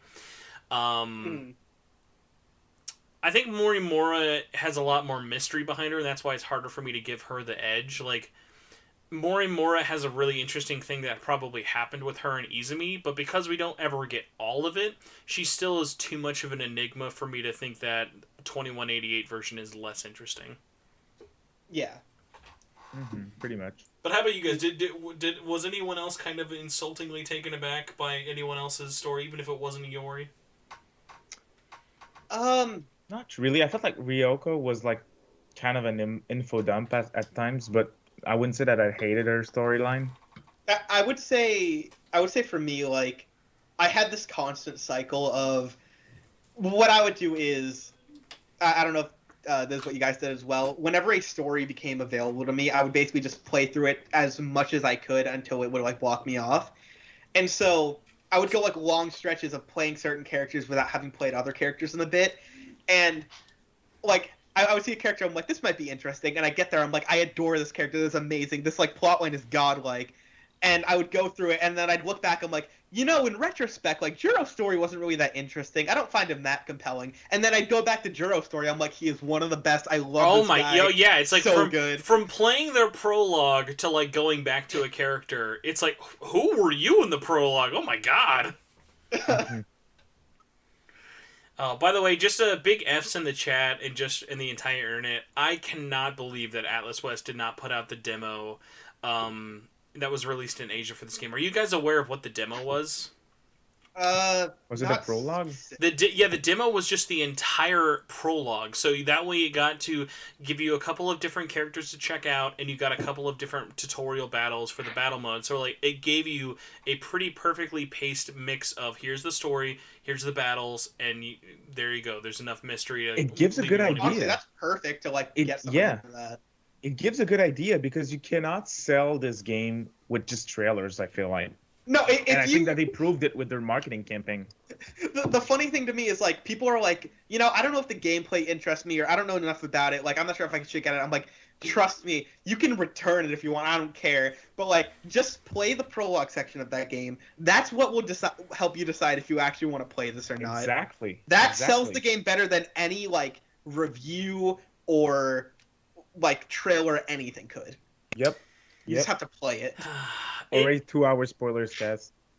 Oh my god, it's I mean, obviously we're playing armchair quarterback here with this, but it is just one of those things of like, at least because I remember before the game had its re-announcement trailer back in June, one of my announcements predictions were they're going to shadow drop the prologue, because I'm just like, it's such a win. It's the easiest win this game can get, because no one's going to read a non-spoiler review or preview from like IGN or like some other influencers out there and be like, dude, I gotta check out this 13 Sentinels game. Whereas like, it is so much easier to just be like, do you like how this game looks? Are you a fan of Atlas games? Here's a free demo. Check it out. It's got like 2 hours of gameplay, and if there's no way you're gonna finish that prologue and then think, I don't know if I want this game or not.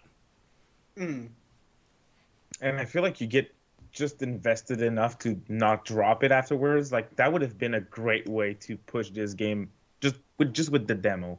Mm-hmm. I mean, even a post-release one, I would get so behind them just being like, hey guys, I know we should have announced Scramble like 9 months ago, but here's the demo for 13 Sentinels that's 2 months late. Like, I don't know. Like, even at this point, like, I don't think it's too late for that, but it just kind of sucks because, like, I know that, like, there's almost a snowball chance in hell of this game getting a second print run. Yeah. So, like, I know I've told a lot of people who are like, hey, even if you, like, don't get this game on sale, like, after Black Friday or whatever, because, like, I think a lot of people are going to realize when this game goes on sale on Black Friday in America, there's like, they didn't reprint a whole bunch to sell for $30. This is whatever we couldn't sell is on sale for $30. Like, it's going to go fast. Like, there's not like 1,000, like, there's not 100,000 copies that's made. Like, this was probably less than like 50,000 copies were made, if that. Yeah. It's crazy. It's crazy to hear that with the type of the game that it is. But I mean, like, think about it as well with this. Like, and you even bring this up in your review, David. It's like, they didn't even know if it was worth localizing the voices for this game. Like, they were just going to do it. Which, like, hey, to be fair, and I don't get into this too much with my review just because I think it's self-explanatory and obviously very subjective. I will say this. I think the guys in charge, the guys and girls in charge, everybody with the voice acting in this did a phenomenal job in the English dub version. And the fact that it was almost lost because it was probably, I mean, even still probably wasn't actually financially worth it to do it. I'm glad they still came to their senses. It's such a good, like, voice cast and how they performed. Definitely. Like, would you say there was like a bad role in that? I I can't think of one. No, I don't think so. No, like it even did the thing of it did this better than Persona 5 could. It didn't have a background character who sounded like they paid someone's intern's girlfriend. Like no one's gonna say, "Oh my God, the voice actors in Persona 5 are bad," but I always say, "No, no, no, the NPCs in Persona 5 are terrible." Thankfully, there's no one like even the like background like voice actor and like even characters you don't even think about like Onishi, like Onishi, like the couple of scenes like the police detective has, like, hey, he does a great job. He like it's all interesting voices and like a lot of them is people you've heard, but even some of the people like you've heard, like you mentioned, Cassandra was Tomi, right? Yeah, like and she has her own unique flair with it. Oh yeah, exactly, with it, which is so interesting. And actually, I almost, if it wasn't for the fact that I totally need to get away from this game, I would love to go through the Japanese one because this game was such a disaster development-wise in Japan. One of the girls voiced three of the girls were voiced by the same voice actor, only for the fact that it was such long breaks in development from doing recording sessions. It was just easier to have one girl on retainer to voice and like do three different accents. On this cast? Yeah. So wow, for the really? for the Japanese version, I forget who it is, but like one of the girls, like one of the voice actors is like plays three different girls just because they were like, listen, this game's been in development for like 8 years. we can't afford to have 13 voice actors. Oh my lord! I'm laughing, but I'm not even surprised, man. Yeah. So it's especially funny because I don't know if you guys looked up too much development info with it. They have had the vision of what this game is going to look like for like almost 5 years. Like when they announced it with the trailer in 2015, it looks almost exactly like the end game final product. But what's so funny about it is you could clearly tell like they had the vision of what it was, they had the idea of what the story was, and then they unfortunately came to that giant roadblock of we've made this entire sci-fi epic all about this giant war between robots and machines coming to Earth in different timelines, and oh my god, we have to fit it in our budget of 2 pieces of gum and a thing of peppermint. Yeah, it's unfortunate, but with what they made do with it, looks gorgeous. Yeah, like for what they did, I think it was smart at the end of the day to put the most time and the most budget into animating the adventure segments of like it. Like every time you're looking at that game, it is its own like masterpiece of like work of art. Like there's nothing that ever looks bad. Ironically, like in a lot of games, you have it where like people will play through and they'll love the story, but when they're coming back to it, they're like, yeah, like I'm coming back. Maybe I'll like skip a couple of the cutscenes or whatever. Like I'm here for the gameplay, just to kind of like vibe with. No, the thing you're revisiting if you come back to 13 Sentinels is most guaranteed going to be like story cutscenes, which is very odd, but you can. There's a reason. I've got a weird pacing question for you guys, David. How did you feel about the adventure segments? There's enough interaction like between the thought clouds and stuff, but like, did you ever sort of feel like it was kind of weird how the game would be like, oh, talk to Juro, and then halfway through his conversation it would stop and make you have to press X on Juro again? Yeah. Yep. It happened a few times, and there's another thing similar to this that I want to mention as well because we didn't talk about it yet, and I feel like that's kind of in the subject.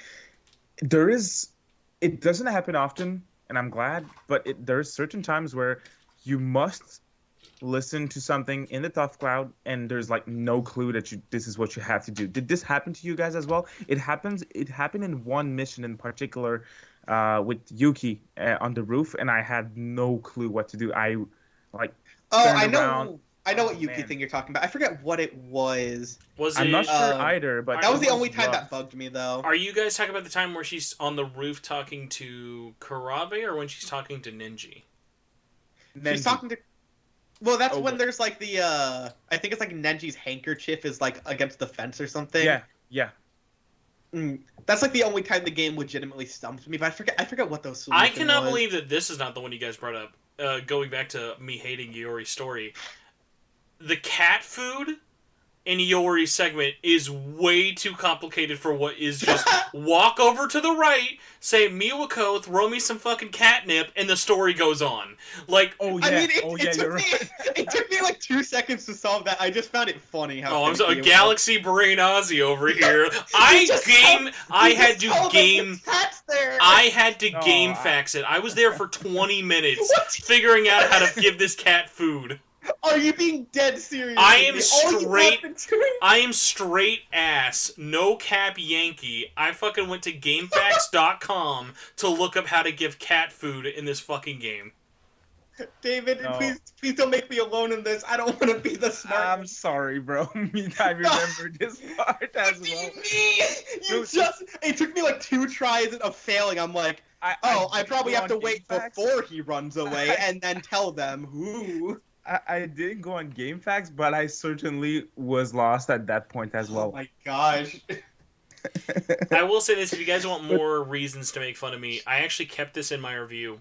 And this is actually something kind of missable. Did you guys notice whenever you'd be going through character stories, is if you hit the major plot beat and you didn't do one of the few random optional things to end a story, it would just autofill it in for you? Would it? Yeah, so like there would be times of like, oh, if you're Yuki and you wanted to go to the nurse station to just like check something, you can, but you could also just continue the story and go down the like lunch hall, and that'll actually continue to the next chapter. And if you don't do everything, it just autofills it, and it never really is like, oh, you missed out on this. And what's so funny is one of those, I legitimately screamed. Like, I was horrified of, like, it was like a weird jump scare, but, like, not even really. When you're playing as one of the last acts as Juro, and he already knows that Shiba is an AI, and he's working it out, there's a possible way that the game, and it never does with anyone else, and I keep this in my review just because it's so weird, you can actually kind of hear me, like, if you listen really, really hard, the background audio, you can hear me be like, whoa! What the fuck was that? There's a moment where, and it's very specific to the time, you can only ever do this once, so again, I'm really glad I saved it, was if you learn that Shiba's an AI, and Miwako is still in the classroom, you can talk to Miwako about where somebody is about something, and you have to first talk to Shiba, and then go to Miwako, and then halfway through the conversation with Miwako, Shiba fades in behind her, and he's like, hey man, you're not supposed to be running away from me like that. I've got to wipe your brain for real this time. And it just does an instant zoom, and it just like acts like the chapter ended. It didn't do it to be continued, didn't do anything. It just went like, nah, motherfucker, you're going back in time. And that spooked me so hard. No, I had that happen. It's really funny. Gosh. I guess that notes like the presentation of this game, not even just like the art style, but how a lot of arcs are presented is like really, really well done. Like Ryoko, I wouldn't say she has my favorite plot, but the way it's directed. Oh my, yeah, her whole story gets a pass. Like, it could literally be like, woman with Alzheimer's tries to remember group McDonald order. Like, that could be her fucking story, but like the way it's presented of her like rationing out the pills is so interesting. Which, by the way, I really want that to like just be like a random fan comic of like, all right everyone, Ryoko, so we need 3 McDoubles, we need 20 quarter pounders, I need at least half of those quarter pounders to have light onions. I don't want no onions, I want light onions. And then they're all getting very mad at the amnesiac for being like, I don't know, I went to Burger King, all I got was some sauce packets. You have Goto standing in the corner with Morimura just like, don't tell her that they messed up the order with DoorDash. It'll break her. Ryoko would just be somehow the best and worst Uber Eats driver of all time. Oh gosh. Yeah, the way that's presented is just really nice.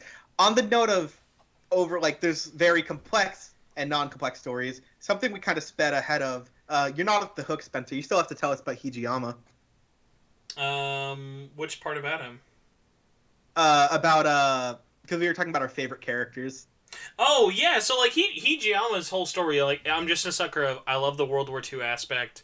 I love the game, like, obviously, like, I don't know how you guys felt. I think the relationship it shows from beginning, middle, and end, as tragically as it is, I love how it just shows us every step of how the relationship between Hijama and Okino worked out, from him cross-dressing back then, in terms of even just like how much like they got teased and stuff, and even the parts of Hijama's story that really doesn't matter, like Hijama being hooked up to Okino's brain scanning machine, and him just basically finding all of his like fantasies and making fun of him. Like, something like that really doesn't have any effect on the story, but like I just loved like those little character building moments that they really had.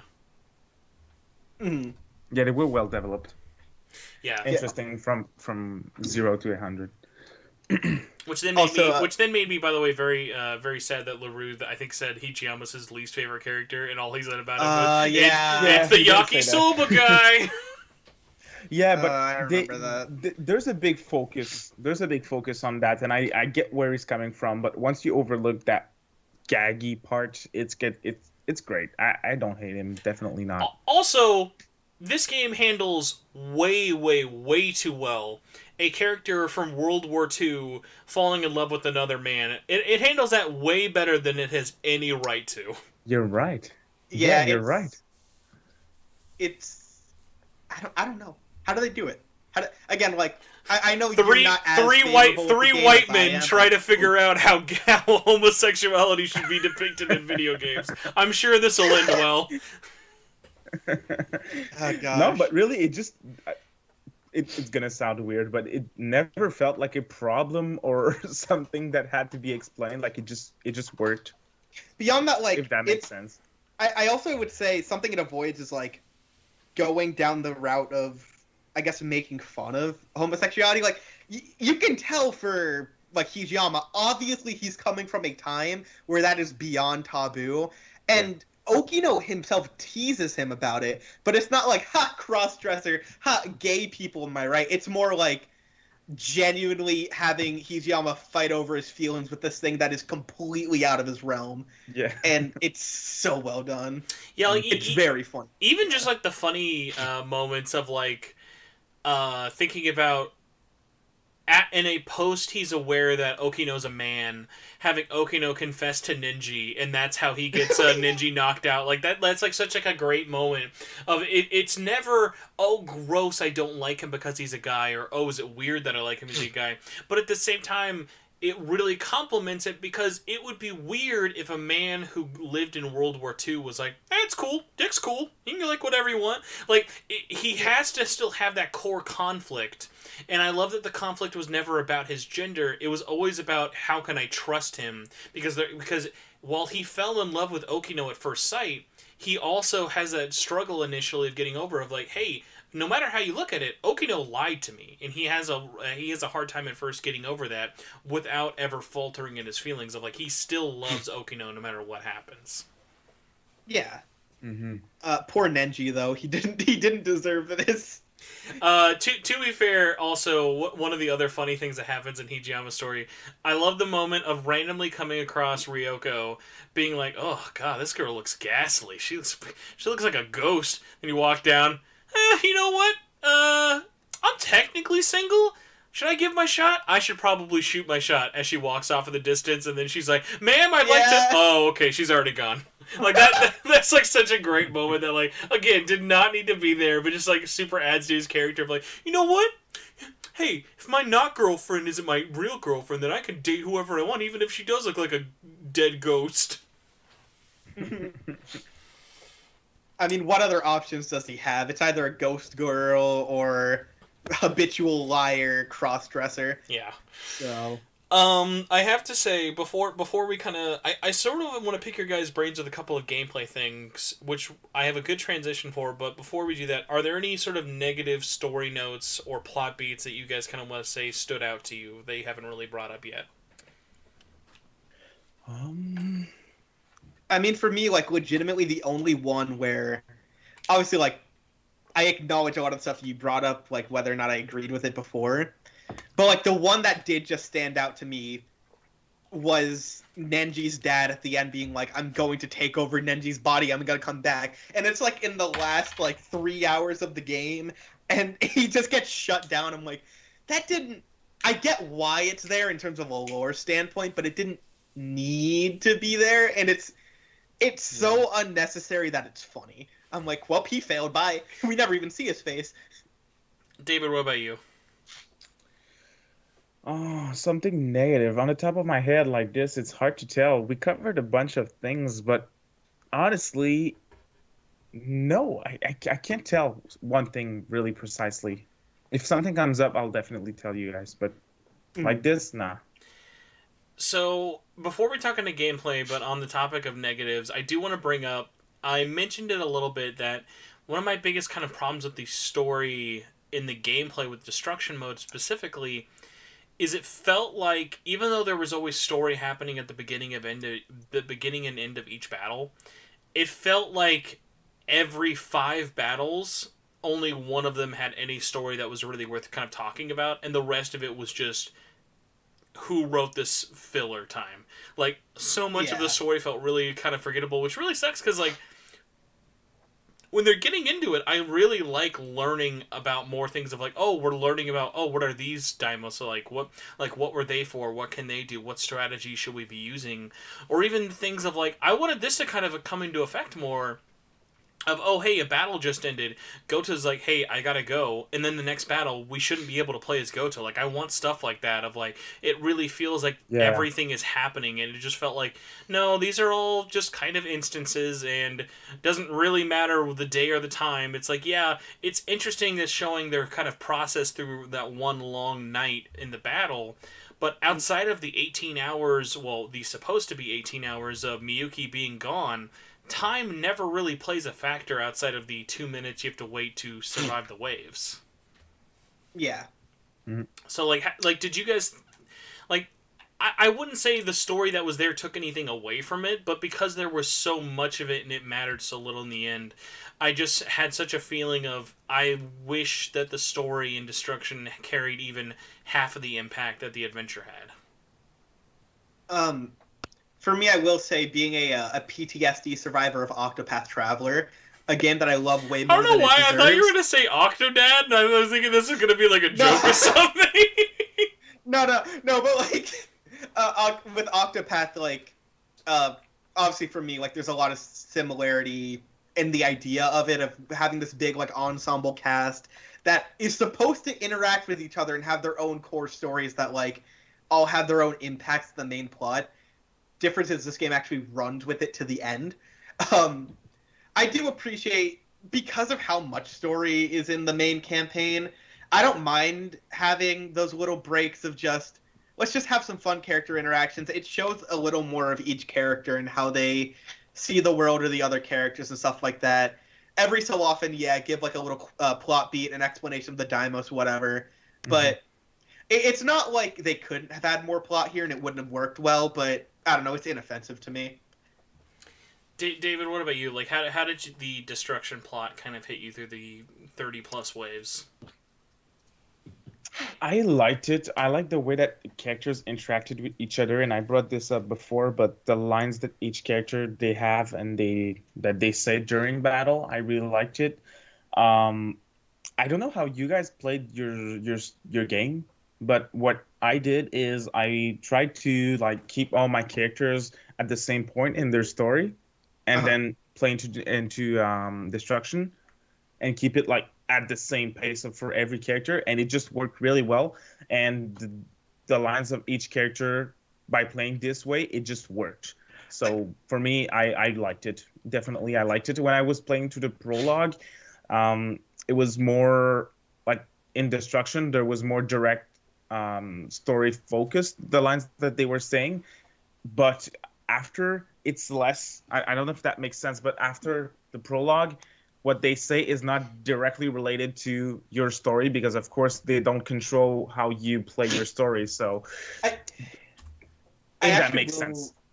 Yeah, I actually will note, David, that something I kind of brought up before, but you actually kind of remind me of this point, is this game is, in terms of the actual story information, is paced in such a weirdly clever way that I don't really think there's an order you can play this game that it allows you to play it in that's wrong.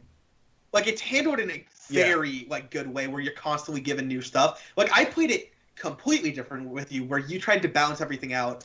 For me, it was in order of everyone in this little circle. I'm going to play this as much as possible. Okay. Like with each individual plot, and then I'm gonna bounce to the next one. And if I get a little tired of this, I'll jump over to destruction, do as much of that if I can. And even playing that like two different ways, it's still giving information at such a rate that you're always getting something new in a very like well handled way. And I'm not surprised to hear that. Like, this is what I meant in my review when I said that they are extremely confident and in perfect control of their story, and the way that they just give you the liberty to play it in the order that you want, and they still give you those bits of dialogue and combat, and everything makes sense. Mm-hmm. It's great. Guys, we have some breaking news. Things I did not expect to say. During the recording of this Spoilercast, Atlas Japan just released a patch for 13 Sentinels. Ooh. And I am here to confirm it is all bug fixes. That is so weird. Like, the fact that they randomly, before the 1 year anniversary, release patch 1.03, and honestly, in my hopes, I was like, oh my god, what if they're like adding in PS5 support? Because a lot of games are like adding stuff in, and it'd be even cooler of just being like, oh hey, we're adding something in for the 1 year anniversary. Like my hope beyond hopes is that at the very least, maybe the 1 year anniversary they announce a PS5 version, and it releases hella fast. Because like that was originally always my goal of like, man, if this game released on PS5 as a Western exclusive as opposed to PS4, I think it would have like done at least NAC 1 numbers, at least 1 million. By the way, the bugs are just like really minuscule stuff. I'll drop them. Yeah, a lot of it seems like stuff for destruction and just kind of like making that all flow better. And if anything, a lot of the things that I'm seeing here are stuff that looks like was actually implemented due to the Western version. So like, when you press the PlayStation button, it stops the game, which it also does do. It keeps the music going, but that is weird. That is very funny because of us doing this, and I just thought I had to interject and let everybody know that, because that is just super odd. But hey, talking about destruction and problems that I have with this game, because were you planning this, Spencer? That was your perfect transition you mentioned? Yes, exactly. Story... I cannot believe that they didn't add a single reason to play Area 4. Like, I get it. If you want to add replay value and add 9,999 waves to just say, hey, if you want to keep leveling up or just give yourself different challenges and scenarios, go for it.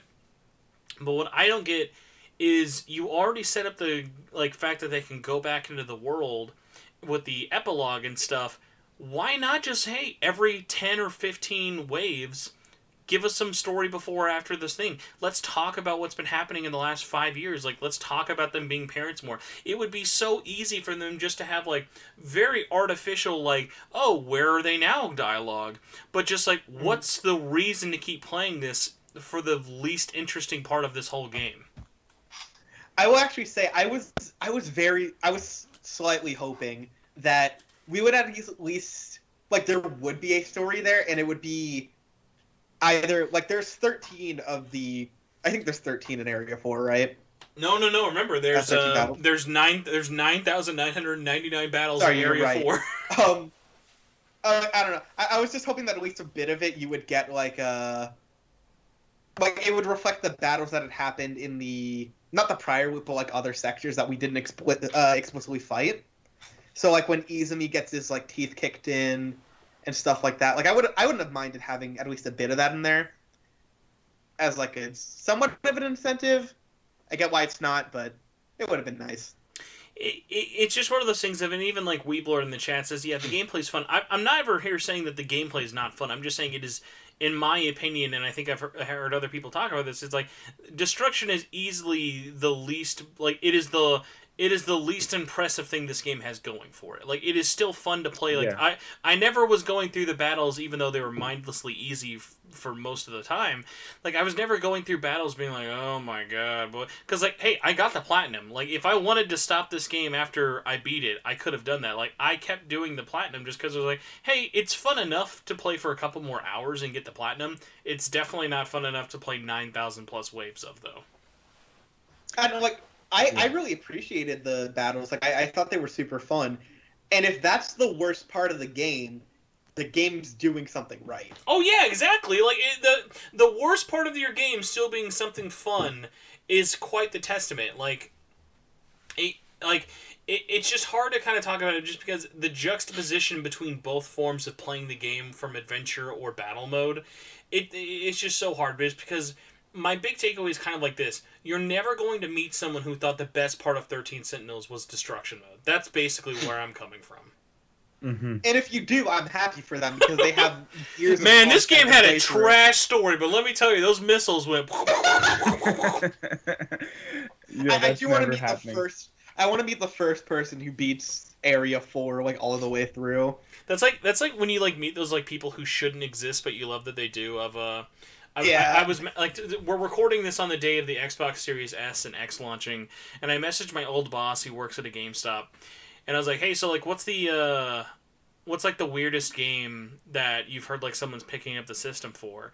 A lot of people were saying like, oh, picking it up for Yakuza or Assassin's Creed or Watch Dogs, and some dude apparently picked up a Xbox Series X and is like, yo, dude, what's your first game you're to play? Nah, dog, I just bought this for Tetris. I'm like, fuck yeah! This dude made $500 to play Tetris. You fucking go, dude. What? Okay, was it regular Tetris or Tetris Effect? Tetris Effect connected, but either way, Okay, like I can 100% understand But that. but it was just so funny of like what's your like go to launch game gonna be like my favorite thing right now is the first thing I'm doing when I get my PS5 outside of like installing like Spider-Man and Demon Souls. The first game I'm playing is Scramble, just so I can be like, are the loads better? Are the loads better? Because I went back to it recently, and the loads, I was like, oh my god, the loads in Scramble are actually pretty long. So like, if those loads can help, that'd be really, really good. I will say kind of on that other note, not making Please. this a Tetris podcast. Oh, please do. I'm all here for Tetris Effect talk. We will hijack this immediately. David, you better have played the Tetris Effect. Oh no. Are you not a lover of Tetris? I love Tetris, but yeah. Please play Tetris Effect. Tetris Fake I Effect will I say guess. though, is so good, dude. Spencer, with no irony in my voice, I would not even remotely shame or laugh at any person who bought a Switch for Tetris 99. Oh, dude, see, I was gonna go on the other route. You know what like when I bought my Switch, the only game that broke me away from Breath of the Wild at launch, do you know what it was? Hmm? I got Oh, yeah? I got a review code 2 weeks after Switch release, like about a month before. Puyo Puyo Tetris. I played the shit out of Oh my Puyo God. Puyo Tetris Okay, on Switch. another note of 2020 being such a phenomenal year of games, because we're still getting so many bangers coming with Hyrule Warriors and Puyo Puyo 2. Puyo Puyo Tetris 2. If Puyo Puyo Tetris 2, I'm just going to tell you this, guys, right now.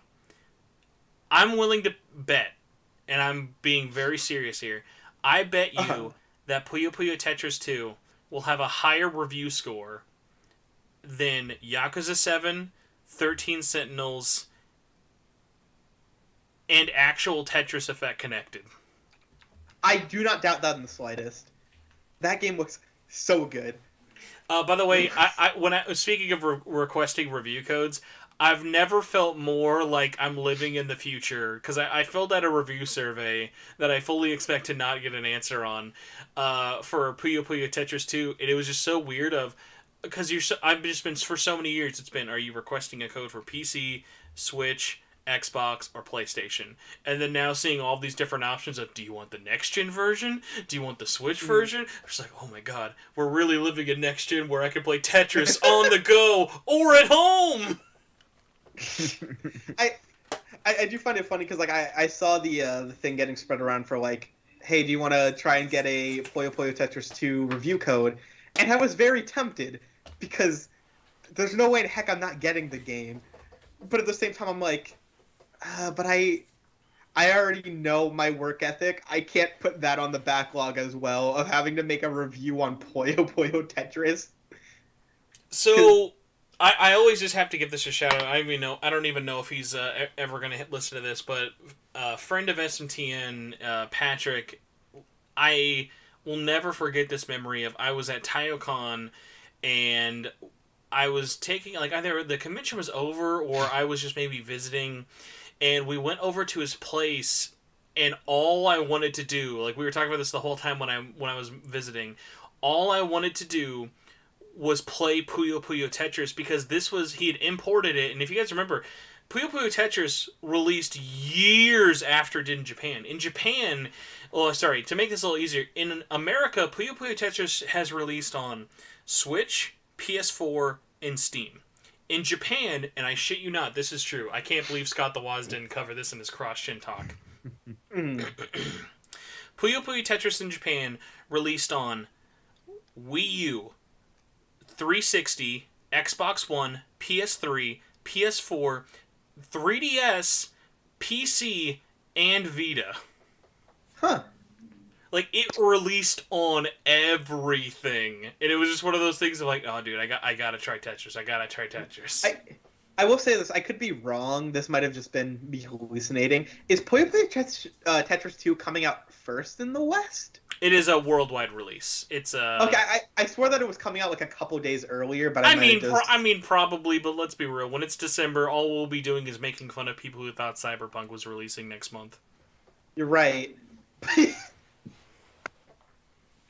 Oh yeah, we were talking about 13 Sentinels. 13 Sentinels, let me tell you, boy. Those 9,000 waves, they sure fly by after hour 400. It sure was worth it to have no bonus. Woo! David, what are some takeaways from the gameplay, at least for you, that we haven't really kind of talked about? Because we were like saying, like, we enjoy it for it, but, like, was there anything at the end of the day that kind of stood out to you, whether it be positive or negatively, with the gameplay? Personally, the gameplay for, let's start with Destruction. Like, Destruction was not a deal breaker for me because I mentioned this because I keep hearing people say that they cannot play the game because of the gameplay. I don't feel like that's a fair argument, personally. Were you about to add something, Ozzy? No, I was just mentally banging my head against the wall every time I've heard that. Basically, so I don't think that's a fair argument. But this mode, I didn't mind. Now, the way that they had the gameplay work in the story mode, that I really liked. Like the fact that the exploration sequences, the thought cloud, except the little things that we mentioned, is something that I really liked. For me, that was a great way to present the story. Oh no, you go.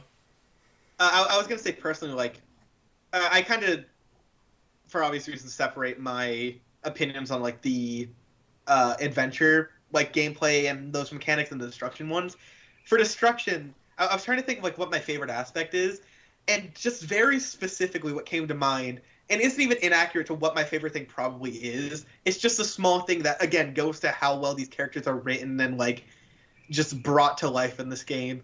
Is when you go into your little like stats for all the characters, and you're gradually leveling them up, and just seeing all the different like character specific abilities they have, and just how they tie into the characters themselves.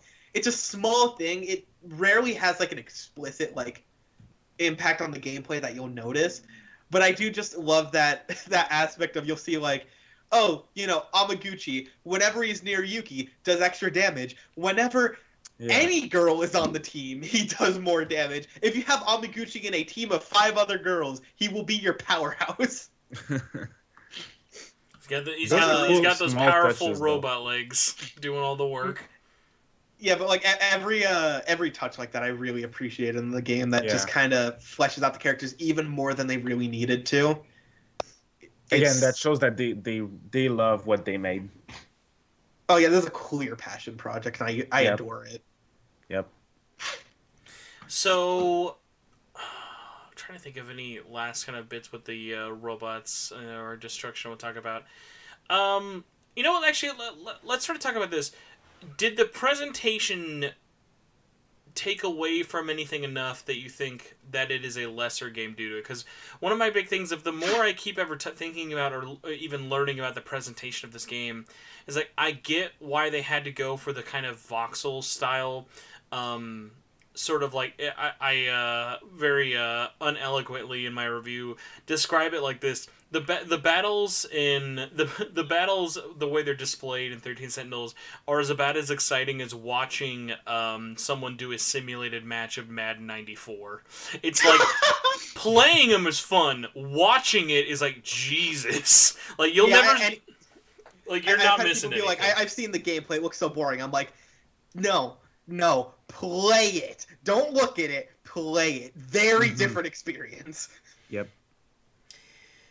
So yeah, like for you guys, was there any like kind of big thing of just like, oh man, like I wish it was all 2D, or I wish it was all like 3D, or even like were those like kind of thoughts that came up, and do you think it would have actually affected the overall reception of the game?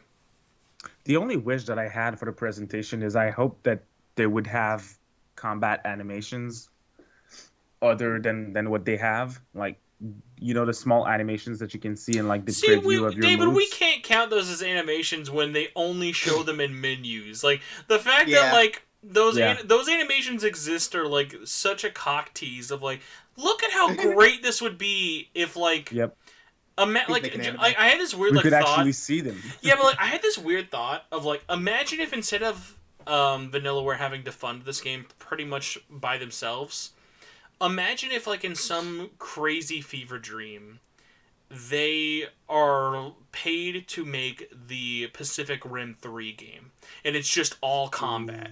And I'm like, oh my god, like, imagining them, like, actually just showing well animated, like, because, like, I love that you can, like, just looking at each one of the different generations of Sentinels, you feel the weight of them all. Like, you see, like, how the punch of, like, a Gen 1 feels compared to, like, maybe a Knuckle on a Gen 3. Like, they did such a great job bringing all of these different mechs to life for them all just basically to be as presentationally filled as a PowerPoint on Excel. Oh, absolutely. And for me, like, there is just that kind of, like, far-out wish of, man, if this was fully animated, ooh. But on the other hand, like, just to clarify, I mentioned this in my review script as well. When I mentioned this in my review that no one besides me can see. That hasn't happened yet. When I started the game, and got to the battles, I had literally no clue what I was looking at. It took me, like, some perspective stuff to be like, okay, so this is a robot. I'm looking at the city, and that's the other robot, even though it's just, like, a bunch of blocks. All right, sure. By the time the tutorial ended and I actually understood what I was looking at, I honestly find the battle mode, like, it's simple, but it's gorgeous.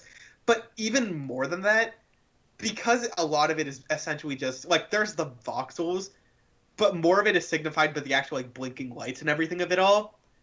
I think that does more than enough to actually kind of, like, give you enough of a picture of what's happening, but keeps it simplistic enough. One, so that the game can actually run, but also, like, I feel like it displays everything in a clean enough way to make it so the battles are super snappy and you can just go about everything in, like, a very fast, natural pace. Beyond that, with how chaotic and insane that final boss battle is, I would say keeping the presentation level at a rate where it can run that is justification enough to me. I love that final boss. Now, just to be specific, are you talking about the final boss in terms of the final battle? Okay, yeah, because there is a final boss on Wave 30. Yeah. That's why I didn't. Yeah, because there's the the massive high quad. The high. And then there's just the endless wave. The high quad EX fight I thought was really, really great for my first battle. Of like, that was actually the first time I ever died in a battle. It was like I was doing this like crazy long thing. I'm like, oh my gosh, like I just can't seem to get it. Like, it just so like there was always spawning in so much more, and it was always blocking off my like super large missiles, and it was just like, oh my god, like it was pairing everything I was thinking about at the time with my current team structure. And then I put all of first gens, I went all the way up there, I leaped behind him, and I did 3 destruction blades, and he died in, like, 1 hit. And I was like, oh, okay. I will say, I died twice playing. Once there, once in the final battle. So my question to you, what difficulty did you play the game in? I started on intense, and then I eventually got to a point where I was like, there's no reason to make these battles longer or harder than they have to be. It's not going to make them any more fun, so I just brought it down to normal. And then I did a point where, even though I was all leveled up, I went and did the last boss in a wave on intense just to see how it was. And also the last wave, really, just because I love that song. Like, hearing that song, like, rev up through the final battle, it is so worth it alone. Like, that's why it's so great that the game doesn't end on a boss. I think if it ended on that boss fight on wave 30, it would just kind of be like, eh. Like, because all the boss fights are pretty much just like, hey, it's not about surviving, it's just kill the gold EX monster. Yeah. But it's so much more powerful in that one of like, hey, you have 5 minutes, you just have to play this game for 5 minutes straight, and you're going to hear awesome music. No, that's the thing, like, for me, I had started the game, like, the first area I did, because for me, I had to wait for my brother to actually not be super busy so he could play with me. So while he would, like, be doing homework or whatever, I'd be like, let me play more of the battles. I do all the difficulties, get all that stuff, get all the mystery points. Once we actually started speeding through it, I played it all in normal. And for the final battle, I was like, you know what? This is the final hurrah. The game hasn't been that hard up to this point. Let's just crank it to the hardest difficulty and see what happens. I held my own until almost the very end and got wrecked because that final battle is insane. Like, I don't think... It's so weird because of how this game builds up its story and the battles and the climactic nature of everything. Even though it is, in reality, just a flood of blinking lights and, like, massive growing circles just constantly, like, landing, it is probably one of my for some reason one of my favorite boss fights in like any game, just because of the weight of it and the music playing that's just building up with Miyuki like in the background singing and all the characters constantly like shouting out and like running around with all the chaos. It's just way too good of a build up. Yeah, I couldn't agree more. Like for what little or much that the overall game does when you are playing through destruction mode, it at least ended on a high note, which I really, really liked. I will say I was kind of like sitting here for a bit thinking like we were going to talk about that final fight, and I was thinking, what if I'm the only person who found this fun and everyone else just thinks it's a dumb elongated Nah, fight? man, that game was a dump. just take half of it out. I'd rather be talking about Tetris than destruction mode. Might as well be playing Minecraft, am I right? Oh my god. David, what about you? How did the final destruction hit you? I played it on normal, so now hearing you guys, I think I might have to go back and play it on intense. Don't go back. I played the whole thing on normal. Don't go back. Why not? It's not worth it. All right, I'll say this: go back and platinum it if you want like a trophy, but like it's not that much more fun to do it. Like that's no, my thing. Your first experience, because again, it took me 2 tries. Your first experience with that battle will never be matched. Like having to beat it on a retry, like. It was still a phenomenal fight, but by that point I had already almost beaten it before, so I got the gist of it, and it was more, all right, to the point, let's just beat it this time. The first time was like an explosion in my mind. It won't be topped. Okay, gotcha. One thing the chat says I do want to bring up, the director of it ended up saying, oh my god, I'm totally blanking his name. Kamitani ended up saying he wanted the game to kind of have that simplistic battle design look on purpose, obviously. A couple of things do kind of dissuade this, though, in that regards, mainly in the sense of if you look at the previous trailers for the game, it actually kept changing how the battles were sort of shown and progressed. Like, there's a couple of snippets back in 2017 where it is straight up just a tower defense. Like, it is just, like, rows of enemies going up and down streets, and then that's just kind of like you're shooting them out of it. And even the fact that if you go and look at the Japanese artwork thing that I shared, that was a nice person shared on the review I did. There are full 3D rendered models for gameplay battles where like it has the kind of drawing look to them, and like almost kind of like a darker cell shaded look with all four of the generation of Sentinels. So it's just kind of like, no, at some point they were probably thinking about it, but yeah, they probably realized, hey, we have this much money and we can only make the game for this long. And it's like, I get it. They probably made that concession earlier on, but it's like the whole time you're playing it, it's always hard to not wonder what if. Speaking of what if we had anything else left to say about this game, guys? I think I have tapped myself out finally. I do have one last note that I didn't expect to like nearly as much, and at first I didn't really notice it, but the soundtrack is godlike in my opinion. I don't know. Very good soundtrack. Like actually, like Agreed. sitting down, like doing stuff, like even writing the script, I just put the soundtrack on to get me in the mood and just listen through it. There's not a bad song in that soundtrack. It's all like stellar in its own way, has its own super good impact, especially like I think the first time it really hit me was Area 2's battle theme. I forget what the name of that one is, but that one just has like this super nice like synth build up that like just keeps growing throughout the battles you go through it, and like that was kind of with me where I'm like, all right, yep, I'm vibing with this the whole way through. Let's go. Oh my god, dude! Speaking of vibing, Hussein brings up a great question in chat. What was our favorite mechs and why? David, do you have a favorite mech out of Gen 1 through 4? I don't know the gen, but the melee ones, like Gen Ogata? 1, yeah. Gen 1. Yeah, Gen 1, definitely. Oh my god. Loved it. I'd have to say, I'd say Gen 1 is probably the most fun to play with, because, like, again, those are your main offensive. They leap around like crazy leapfrogs and just cut down everything near them.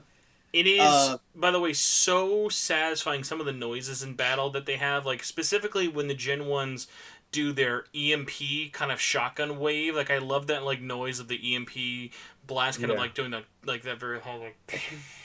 But also the noise that I never got sick of hearing was just as soon as you would set one of your Sentinels to tackle, just then immediately when you watched it all playing out, the like you could just like so feel good. that. It felt so good of like, oh my god, like because actually, and you'll see them sometimes when you're doing moves, if you can kind of see like polygonal lines of what the Sentinel's outline looks like, and it actually shows you their size is much larger than your little player icon. And it's just so funny, like, oh god, I want to see this thing, like, tearing through the city so bad. Like, the city, like, it never matters where you are. Like, unless they're commenting about something happening or there's a baseball stadium or a skyscraper, you could literally have the battles of this game be taking place on the, like, playground preschool tots. Like, you know the little, like, floor mat that has the city design on it that every child had growing up? Like, the game basically takes place on that. I don't, like, I'd just say overall, kind of like wrapping things up. Also, I would like to say my favorite Sentinel, please. Oh, sure. Sorry. Gen 3. Like, Gen 1 is so satisfying to play, but Gen 3 with the missiles of just, like... Oh, yeah! With super the missile, and... Oh, my... No, not even super missile. Super missile is the best for damage. Missile swarm gets me hard. Put that on the back of the box. It's just like the 50 billion circles. Yeah, right? and it's like... This is when our frame drops. For us, for the plebeians out there, but oh my god, just like it's intentional because every time the frames drop, every time the frames drop, I'm just seeing all of those circles and just doing like all of the hits repeatedly. It's just oh my god, it's so satisfying. It hits like it hits every little dopamine thing you want in a attack. Yeah, it's satisfying for sure. I don't know. Yeah, but kind of like with what I was going to say before, obviously the game has flaws, undeniable. We talked about it for like an hour. We're on hour 2! Well, I was saying for the criticism. The rest is oh wait, we praised this game? I thought we were just here to shit on it. I'm sorry. Yeah. Legitimately though, like, even with its criticisms, none of them like paled in comparison to what made this game good. Like, they had near literally no effect on my enjoyment of this game and like how I appreciated the story or the gameplay or anything. Like, it did not have an effect for me. So that kind of makes this like my 10 out of 10. tier if I had to give a number. David, what about you? After, I know you guys haven't all listened to my review all the way, but even just after this conversation, would you say that has your opinion or your overall takeaway of 13 Sentinels changed after this discussion? Not really. There's some very interesting points that you guys brought up that I have to consider now because I didn't necessarily consider them in my critic of the game. But myself, if I had to give a score, would definitely be like a solid 9.5 for this game. I'm trying to think. There's one last thing. I know how I'm going to end this stream, but I'm trying to think if there's any last things like to actually talk about with it. No, I would like to say this, and going back to my review, at least in terms of referencing it. You guys have seen the title, but I know it is like 50 freaking minutes, so I wasn't expecting anyone to actually like watch it all the way before doing the show. But there's a specific reason I did name it the way it was. It was not just to be as clickbaity as possible. I genuinely, at my heart, feel that even with all of the criticisms that I have to say, that 13 Sentinels is the best game Vanillaware has ever made. It is them just like reaching out of their comfort zone and doing something so wholly unique. And I even say this in my review, no other game company I think would have or could have made this game with all of the warts even on it. And while it does have like things that I definitely wish would be addressed or changed or are financial oversights that I think do lead to some of their biggest headaches I've ever had in their games, nothing at the end of the day takes away from the experience I had with it. And even though it isn't my like game of the year, it is still an experience. I'm like, oh my god, yeah, like everybody who's interested in this experience this game, because there is never going to be anything like this for the foreseeable future. I find it interesting, like how far they went out of their comfort zone with this, because like you look at interviews and stuff and they're like, yeah, most of the writers on this team like have never written a sci-fi story or anything like that, and they ended up making, in my opinion, like the ultimate homage to the entire sci-fi genre. Like it references like every notable corner from like E.T., Doctor Who, War of the Worlds, just everything. So that's a lot. Well, that is my very, very long speech. Thank you guys all for watching this, whether you're watching it live or watching the recorded version later. Thank you, David, for coming on and hashing it out with me, and thank you, Ozzy, as well, for being my Tetris partner in crime. Thanks for having me on. Yeah, definitely. David, where can people stalk you and find you online? I have your channel linked in the description below for this video, but where are other places you would like people to find you? I do have a Facebook and an Instagram, but that's probably the most boring place where you can find me because I'm definitely not active there. But Twitter is interesting. So definitely on Twitter at DavidCast6917. You can find me there. And unfortunately, if anyone's wondering, no, that is not his pen number. I did try. Did not work. Sorry. Ozzy, where can people find you besides your channel? Well, with how many times I've been on here, I could just say SMTN. Next week, you're going to be on here next week talking about PlayStation 5. We're going to go to our resident Floridian PlayStation 5 expert, Ozzy. How's Spider-Man Miles Morales on PS5? Don't own it. I have no money. Yeah, but you can find me, other than my YouTube channel and other than here, you can find me on Twitter at Revived Oziach. I spam hot takes and very stupid memes all day. What else is Twitter really for? Let's be honest. You're right. Thank you guys again, by the way, just for watching this or even enjoying any of the content that I put out on this channel. If you enjoyed this video and have not checked out my review, I highly, highly recommend that, or vice versa. If you have not, please do consider subscribing. It always, always really, really helps. And yeah, if anyone here has made it through this whole thing and is wondering, am I still getting an SMTN this week? No, I'm sorry, you are not getting an SMTN. We're losing 1 week of episodes. Half because I wanted to do this spoiler cast, and the other half because I'm still doing a lot of behind-the-scenes prep work for episode 200, and God knows I need as much time to prepare for that as possible. But yes, so besides that, if you would like, you can follow me on Twitter. I am at Torchwood4SP, or you can follow Shin Megami Tensei Network at SMT Network. Besides that, that is about it. We're going to say goodbye, pretend that this is a real podcast, and pretend there's music, so we're going to say goodbye and wave off to our computer screens. Peace. Goodbye. And now comes the bonus round. Bonus round. Who's ready for the 13 Sentinels game to end all games? Oh. Who's feeling confident, by the way, in their knowledge of 13 Sentinels?